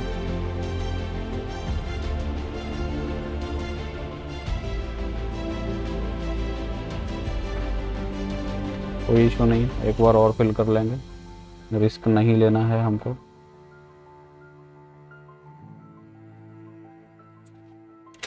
अब मैं सिर्फ वही एरिया फिल किया मैंने जिधर बॉल छोटी थी। ये वाली एक बॉल जो है, ये वाली, ये देखिए इसमें आपको पीपीडी दिख रही है, ये थोड़ी साइज में छोटी थी।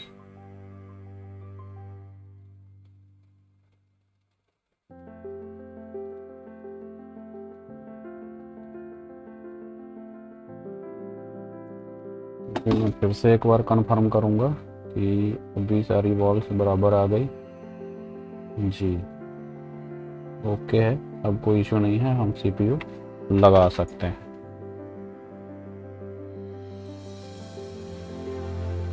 अगर स्टेंसिल में आईसी फंस गया हो, नहीं निकल रहा हो, तो स्टेंसिल थोड़ी गर्म कर लीजिए, ऐसे उससे धक्का नहीं करिए।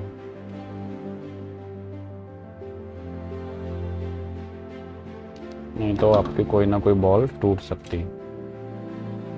इसको थोड़ा गर्म करके तो ऐसे निकालिए।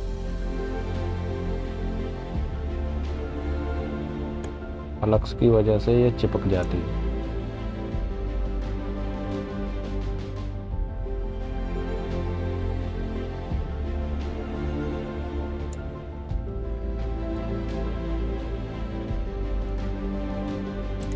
कंफर्म कर लो कोई बॉल इसमें तो नहीं रही, नहीं रही। ठीक है, अब हमारा सीन ओके है। एक बार वहाँ थोड़ी ईपीडी लगा के, सॉरी फ्लक्स लगा के फाइनल हीट अप कर देंगे इसको।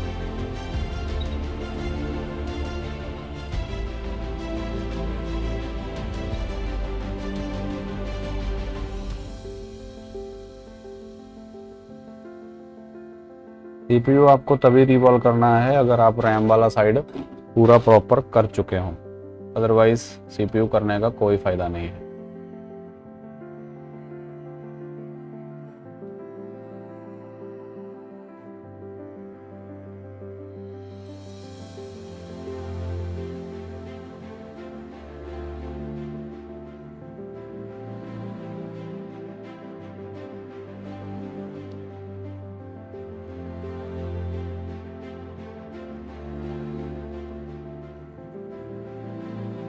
कंफर्म कर लीजिए सारी वॉल्स बराबर हैं। ये आपको लग रहा होगा कि बड़ा टाइम लग रहा है, मैं अगर नॉर्मली ये कर रहा होता तो शायद इतना लंबा नहीं जाता। मैं अब आपको वीडियो में डिटेल्स बताना चाह रहा हूँ, तो इसलिए मैं पूरा प्रॉपरली इसको डायग्नोस करके ही आगे चल रहा हूँ। ठीक है, ये क्लीन कर लेंगे दोबारा से, कोई इशू नहीं है। ठीक है, रैम बाद में देखते हैं। एक बार हम इसको चेक कर लें। सीपीयू लगाने से पहले आपको कंफर्म कर लेना है डीसी सप्लाई पे ये बिना सीपीयू के बोर्ड जो है 5 से ऊपर रीडिंग नहीं देनी चाहिए इसको। मोस्टली केसेस में 5 के ऊपर इसको नहीं जाना चाहिए। कोई रेयर मॉडल होते हैं जो 5 के ऊपर चले जाते हैं बिना सीपीयू के भी।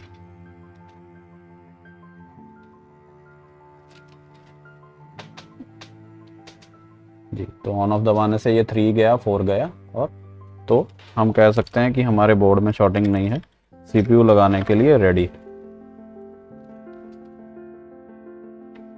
कंफर्म कर लीजिए इस पे कुछ लग ना गया हो, जैसे हमने साइड पे रखा था, कोई गंदगी वगैरह नहीं आ गई हो नीचे। हम इसको एक बार क्लीन कर लेंगे।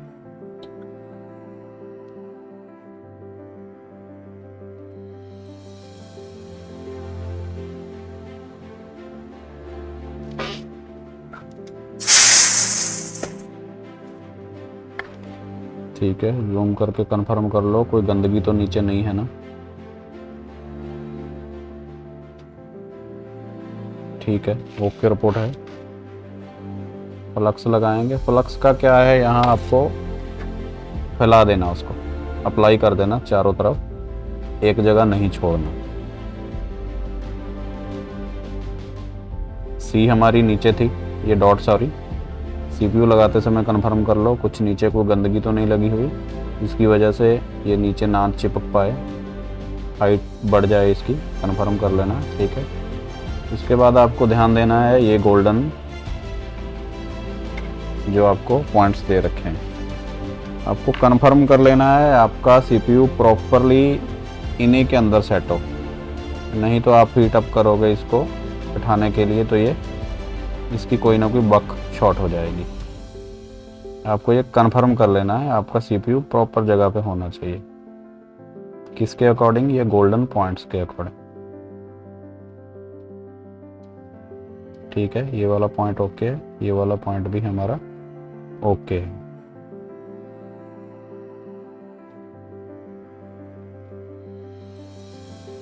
जी, हीट अप करने के लिए रेडी है। अब हमको इसको वापस 320 पे लगा देंगे।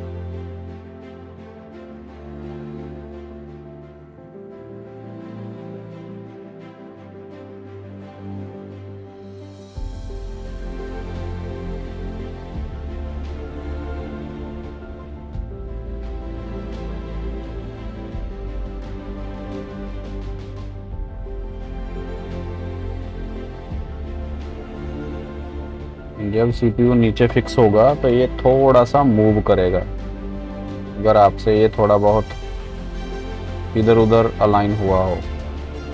अगर ये प्रॉपर अलाइन हुआ तो फिर ऐसे ही नीचे बैठ जाएगा, राइट लेफ्ट किधर नहीं हो।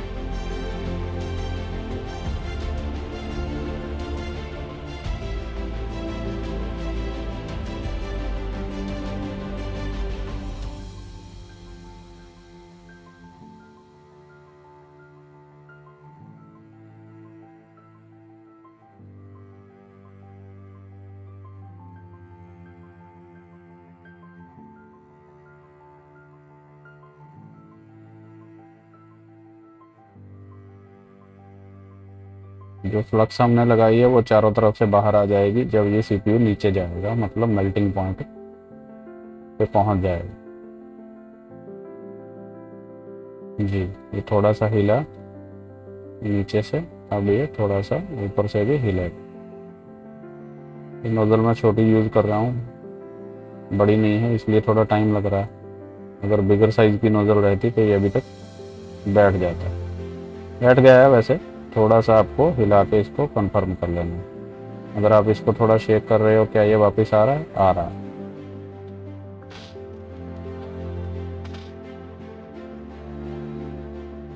ठीक है, अब चेक कर लेंगे डीसी पे।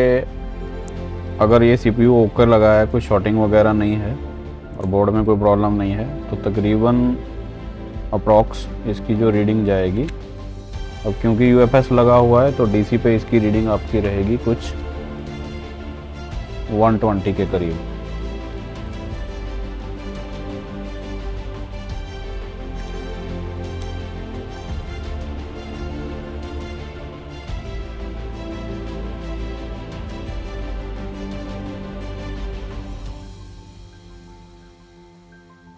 जी, तो 134 हमारा सीपीयू ओके लग चुका है।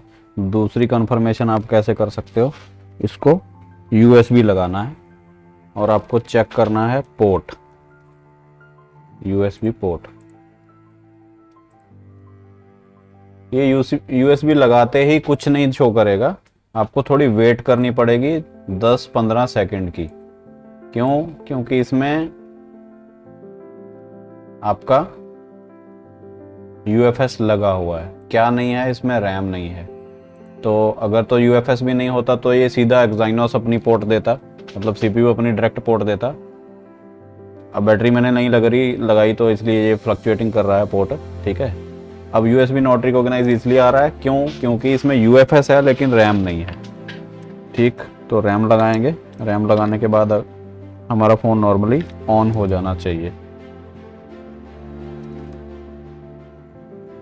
रैम रिवॉल्व कर लें।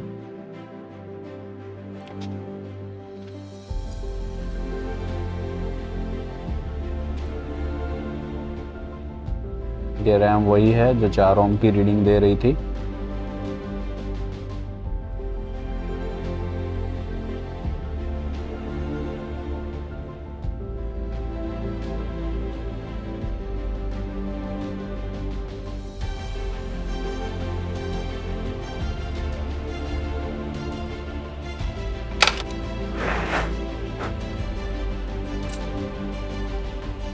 इसमें भी देखिए बड़ी सी शाइनिंग में नहीं है, तो मेरे को ज़्यादा उसका मैटर भी नहीं है। छोटी सी मोस्टली शाइनिंग में है, तो बस हमारे को ज़्यादा ध्यान भी उसी का देना है।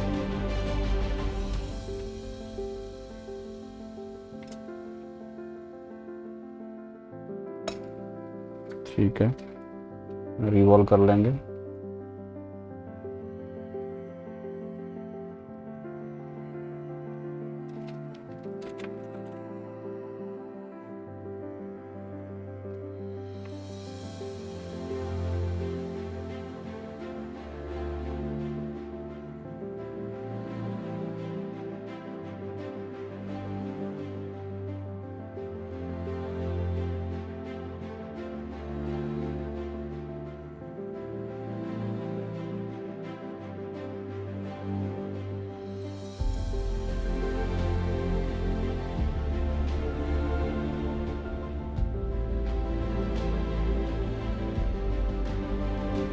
वही टेम्परेचर 320। एयर मेरी 100 है, आप 40 यूज़ करिए। अगर ज़्यादा एयर आप हैंडल कर सकते हो, कोई इशू नहीं है, फिर ज़्यादा भी करिए। वैसे भी ये क्विक 2008 जो है 2008, इसका एयर फ्लो ज़्यादा है नहीं है, तो ज़्यादा एयर पे भी कोई ज़्यादा टेंशन वाली बात इसमें नहीं होती मोस्टली। ठीक है, तो रैम हमारी रिवॉल्व हो गई।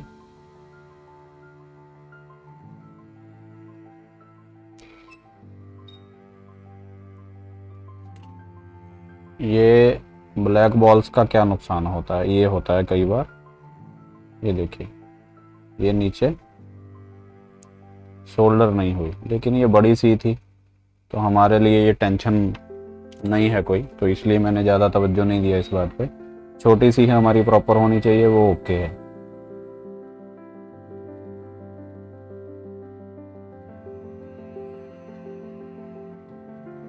ठीक है, वैसे ये बड़ी सी में भी कितनी सारी बॉल्स जो थी वो ब्लैक थी, देखो जुड़ी चुकी हैं अब, तो रिवॉल्विंग से हो जाता है, ऐसा इशू नहीं है। गीली फ्लक्स हो आपकी, पीपीडी गीली हो तो और भी ज़्यादा बढ़िया हो जाएगा, कोई इशू नहीं है। ठीक है, तो रैम हमारी रिवॉल्व हो गई।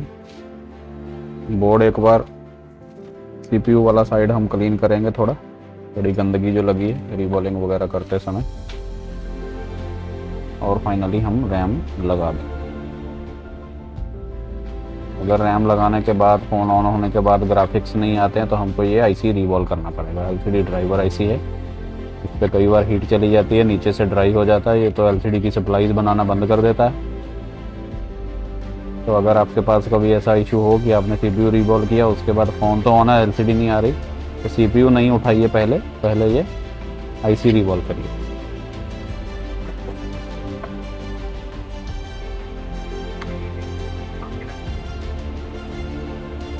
ठीक है,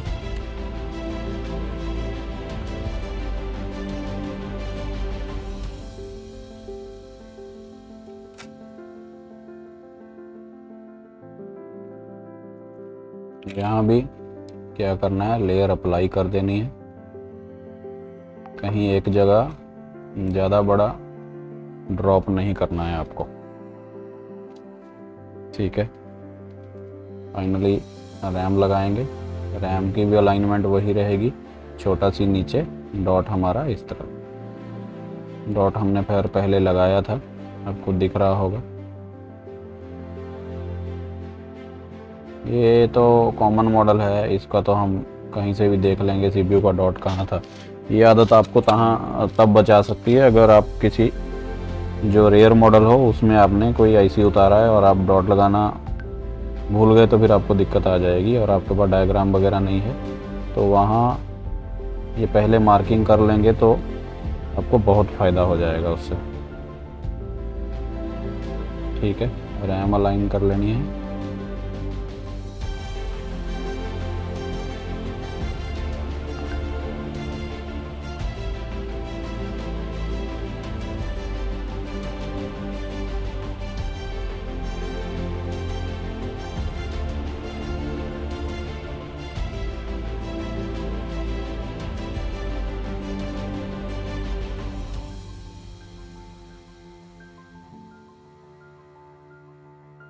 आपको 2 मिनट लग भी जाएं तो कोई दिक्कत नहीं है, आप 2 मिनट 3 मिनट लगाइए अलाइनमेंट पे, लेकिन अलाइनमेंट प्रॉपर होनी चाहिए ताकि रैम प्रॉपरली बैठ सके और हमको यूएसबी नॉट रिकॉग्नाइज नहीं आए।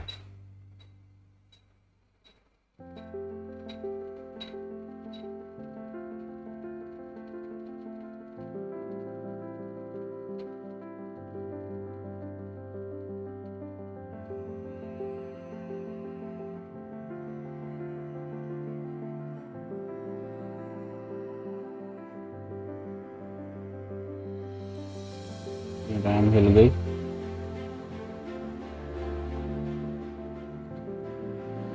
थोड़ा शेक कर लीजिए, वापस आ रही है अपनी जगह, आ जा रही है।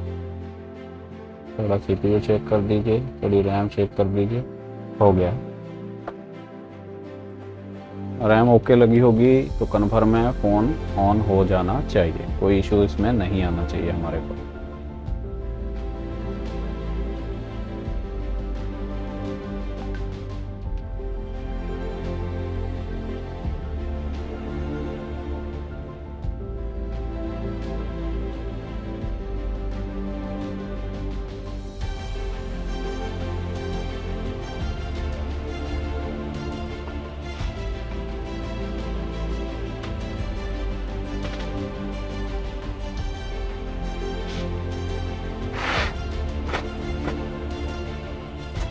रैम की रीडिंग अभी भी आप देखोगे तो वही 5 ओम के करीब ही रहेगी, वो बड़े वाली कैप की। तो ये शॉर्टिंग नहीं है। अगर 0 ओम है तो फिर तो शॉर्ट है। अगर 5 ओम है तो अब जैसे ये आईसी गर्म है तो थोड़ी थोड़ी रीडिंग बढ़ रही है जैसे जैसे ठंडा हो रहा है। तो मतलब अगर आप इसको ठंडा करके देखोगे तो ये रीडिंग हमारी 0 नहीं 5 दिखाएगी, तो ओके है। अगर माइक्रोन की रैम है तो 5 की रीडिंग हमारी ओके है। सैमसंग की रैम में 5 की रीडिंग का मतलब है अब हमारी रैम जो है शॉर्ट, वाकई शॉर्ट हो चुकी है। तो माइक्रोन में 5 ओम चलेगा, इशू नहीं है, लेकिन सैमसंग में नहीं।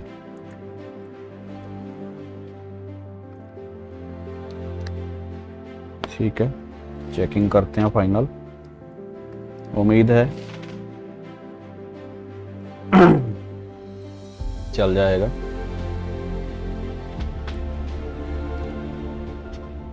अगर करंट 1900 मतलब 190 से आगे चला गया चार्जिंग के टाइम तो आपका फ़ोन ऑन हो चुका है। अगर हमारा करंट चार्जिंग का अगर रह जाता ये 190 पे, मतलब आपका जैसे चार्जर 2 डिजिट वाला है, तो अगर 19 वहाँ शो कर रहा है और ज़्यादा करंट नहीं कंज्यूम कर रहा तो फिर आपका फ़ोन ऑन नहीं हुआ। अब मेरा फ़ोन ऑन हो चुका है, भले इस पर कुछ नहीं आया, मैं करंट की कंजप्शन जो है देख के प्रॉपरली कह सकता हूँ फ़ोन ऑन है। अभी दिक्कत क्या है? अभी दिक्कत है वो जो छोटा ग्लास आईसी नीचे लगा है वो हमको रिवॉल्व करना पड़ेगा, ये उसका इशू है।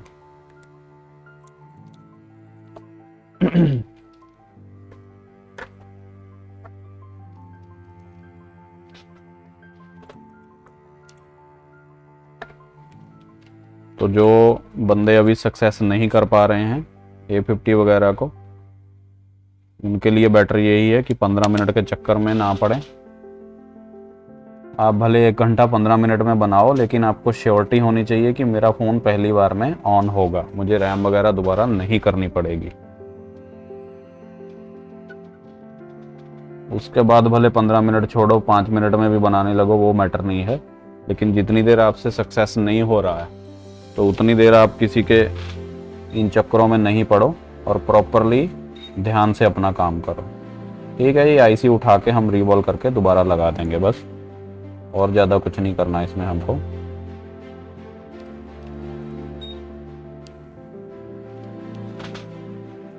ये हमारा LCD ड्राइवर आईसी है जो LCD के लिए 5 वोल्ट पॉजिटिव 5 वोल्ट नेगेटिव, और अगर एमोलेड है तो पॉजिटिव 7 वोल्ट बना रहा है। तो ये वाला आईसी जब सप्लाई देनी बंद कर देता है LCD को तो फिर हमारा फ़ोन में LCD जो है वो ब्लैंक हो जाती है, मतलब LCD बंद हो जाएगी, ग्राफिक्स बंद हो जाएंगे। अब ये CPU के बगल में लगा है और हमने CPU पे हीट किया, काम किया, तो इस वजह से ये ड्राई हो जाता है। तो आपको ज़्यादा टेंशन लेने की ज़रूरत नहीं है, सीधा CPU पे अटैक नहीं करना दोबारा, आपको इसको रिवॉल्व करना है। पहले CPU पे अगर आपको काम करना भी है, आपको डाउट हो भी रहा है कि CPU में इशू है इसलिए मेरे ग्राफिक्स नहीं आ रहे, तो आप सबसे पहले CPU से आने वाली मिप्पी की जो लाइंस है ना LCD कनेक्टर पे, वो कन्फर्म कर लो, वो चेक कर लो, उनसे आपको पता चल जाएगा कि क्या उनमें प्रॉब्लम है, तो CPU पे काम करना पड़ेगा। अगर उनमें प्रॉब्लम नहीं है तो फिर CPU का इशू नहीं है, फिर CPU के चक्कर में नहीं पड़ना है आपको। फिर देखना है LCD कनेक्टर में कौन सी लाइन अब नॉर्मल बिहेव कर रही है, तो उसी पे हमको काम करना है। वो LCD ड्राइवर हो, पावर आईसी से कोई आने वाली सप्लाई हो, या फिर अगर CPU से आने वाली है तो फिर CPU पे काम करेंगे। मतलब अंधाधुंध कुछ नहीं करना है, प्रॉपरली चेक करके फिर ही आपको कोई डिसीजन लेना है।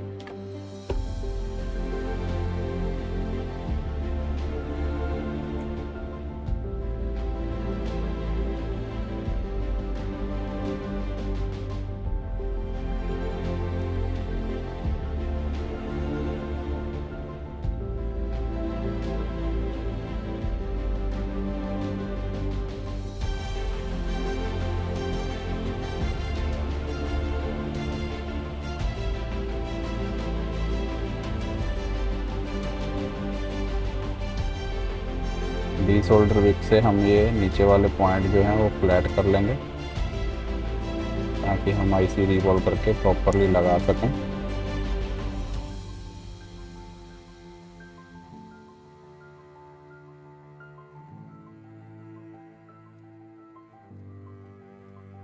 जब आपको इस तरह काम करना हो विक कैसे चलानी है, तो फिर हीट आपको बोर्ड पे देने की ज़रूरत नहीं है, आप विक पे हीट दो तो बोर्ड आपका सेफ रहेगा, उस पर ज़्यादा हीट देने की ज़रूरत नहीं है।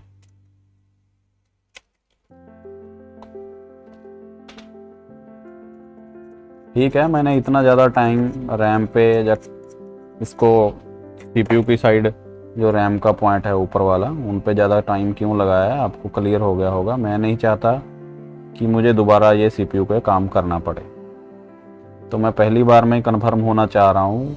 मेरे को आधा घंटा 1 घंटा भी अगर ज़्यादा लगे मुझे इशू नहीं है, पर मेरा फ़ोन पहली बार में चलना चाहिए। तो इसलिए मैं इस बात पे कोई कंपटीशन में नहीं पड़ता किसी से। तो 15 मिनट में बना रहा है, मैं बोल रहा हूँ 5 सेकंड में बना लो, कोई मुझे इशू नहीं है, पर मेरा फेलियर नहीं होना चाहिए। मेरा काम पहली बार में होना चाहिए, तो अगर उसको टाइम लग रहा है तो लगने दो, कोई इशू नहीं है। तो जो नए बंदे हैं वो किसी के चक्कर में अपना बंदर लंडा ना करें। जब आप प्रॉपरली काम करने लगो, आपसे रीबॉलिंग होने लगे, फिर आप जितना फास्ट होना चाहो हो जाओ। पहले नहीं इन चक्करों में पड़ना है, उल्टा आपसे काम नहीं होगा तो डीमोरलाइजेशन होगी। आपको लगेगा कि यार मेरे से तो होता ही नहीं है, मेरे से तो हो नहीं रहा है, तो ये दिक्कत आएगी आपको। तो फिर स्टार्टिंग में आपने ये 15-15 मिनट के सीन में नहीं जाना। मैं किसी की बुराई नहीं कर रहा, कह नहीं रहा हूँ 15 मिनट गलत है, ये है वो है, मैं ऐसा कुछ नहीं बोल रहा। ठीक है, दुनिया में सब पॉसिबल है, लेकिन नए बंदों को इस चक्कर में नहीं पड़ना है। जो अभी डबल डेकर सैमसंग का कामयाब नहीं कर पा रहे, सिर्फ उनके लिए ये मेरी गाइड है। प्रॉपरली काम करो।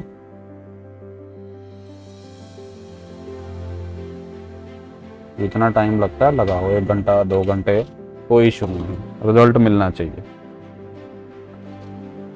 बाकी जब आपसे कामयाब होने लगेगा फिर आपको कॉन्फिडेंस बन जाएगा, फिर आप जितना मर्जी फास्ट होते रहो, कोई इशू नहीं है।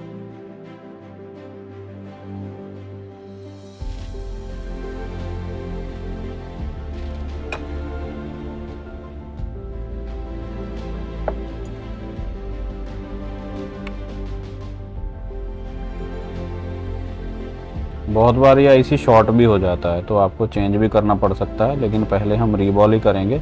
रीबॉल करके नहीं चलता तो नेक्स्ट स्टेप हमारा रहेगा, हम एलसीडी कनेक्टर पे डायोड मोड की रीडिंग्स लेंगे, जिससे हमको क्लियर होगा कि क्या हमारा सीपीयू वगैरह तो दिक्कत नहीं कर रहा। अगर वो ओके होगा तो ये हम फिर चेंज करके देखेंगे। अगर हमको क्लियरली पता चल रहा हो कि मेरे सीपीयू में ही प्रॉब्लम है, तो फिर हम सीपीयू साइड जाएंगे। सीपीयू में भी ऐसा है, एक आध मिप्पी की कॉइल लाइन मिस हो सकती है, तो उसमें क्या होता है, आप एज इट इज़ बात फिर उसमें वही आ जाती है। अगर आपकी सोल्डरिंग स्किल अच्छी है, आप ऐसे ही रैम उठा लो, ऐसे ही सीपीयू उठा लो, वो नीचे जो बॉल मिस हो रही है वो बॉल ऐसे ही बना के दोबारा सीपीयू और रैम बिल्कुल एग्जैक्टली ऐसे ही रख लो, रीबॉलिंग की ज़रूरत नहीं है। ये हो जाता है, प्रैक्टिस का सीन है, मैंने किया है, पॉसिबल है, कोई इशू नहीं है, आप भी कर सकते हो। हाथ स्टेबल होना चाहिए, उसके लिए हाथ नहीं हिलाना। जब आप आईसी उठाना चाह रहे हैं, बिना रीबॉल किए लगाना चाह रहे हैं, तो उस टाइम जब आईसी मेल्ट होता है नीचे से, तो हाथ आपका बड़ा स्टेबल होना चाहिए, बॉल एक दूसरे पे मिक्सअप नहीं हो उस टाइम, ये ध्यान रखना है।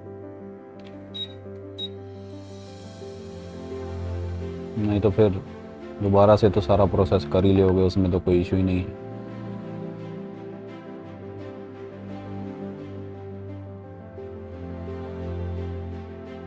ये नीचे का पैड भी बहुत ज़्यादा हीट ले लेता है, हीट सिंक के रूप में काम करने लगता है। अभी मेरा टेम्परेचर वही है 320, पर ये कितना टाइम ले गया रीबॉलिंग में, वजह है ये नीचे वाला पैड जिससे आईसी अभी अटैच्ड है।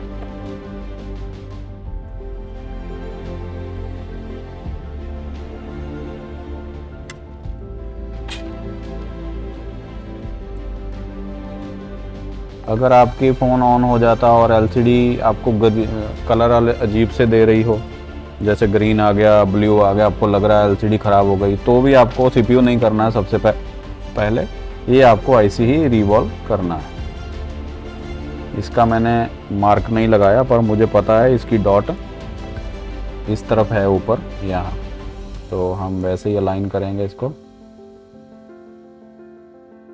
नीचे देख लेंगे कोई गंदगी तो नहीं है, एक बार थोड़ा क्लीन कर लेंगे।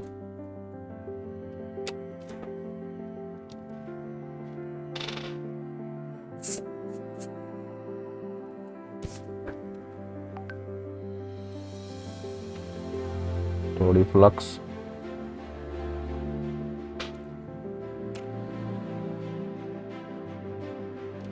नीचे क्लीन होना चाहिए, आईसी वाली साइड भी क्लीन होना चाहिए, कुछ लगा नहीं होना चाहिए।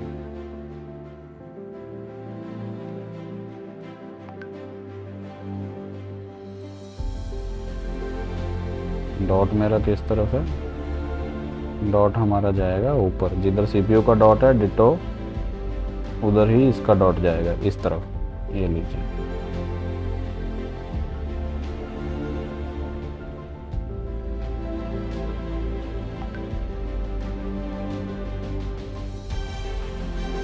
येलो या गोल्डन पॉइंट के हिसाब से इसको भी अलाइन कर लेना है।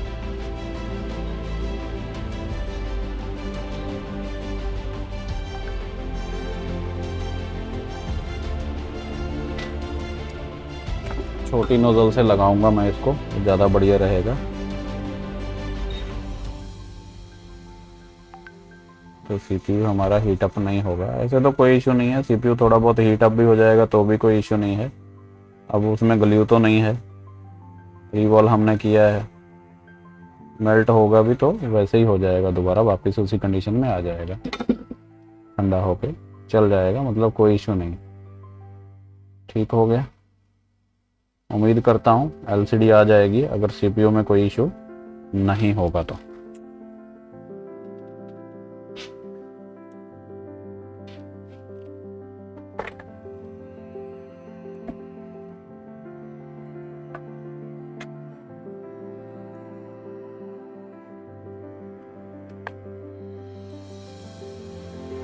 मैंने आपको पहले ये भी बताया, अगर ये आईसी में प्रॉब्लम आ जाए और आप सिर्फ चार्जिंग का करंट देख के कैसे अंदाज़ा लगा सकते हो कि मेरा आईसी प्रॉपरली लग गया, रैम लग गई या नहीं।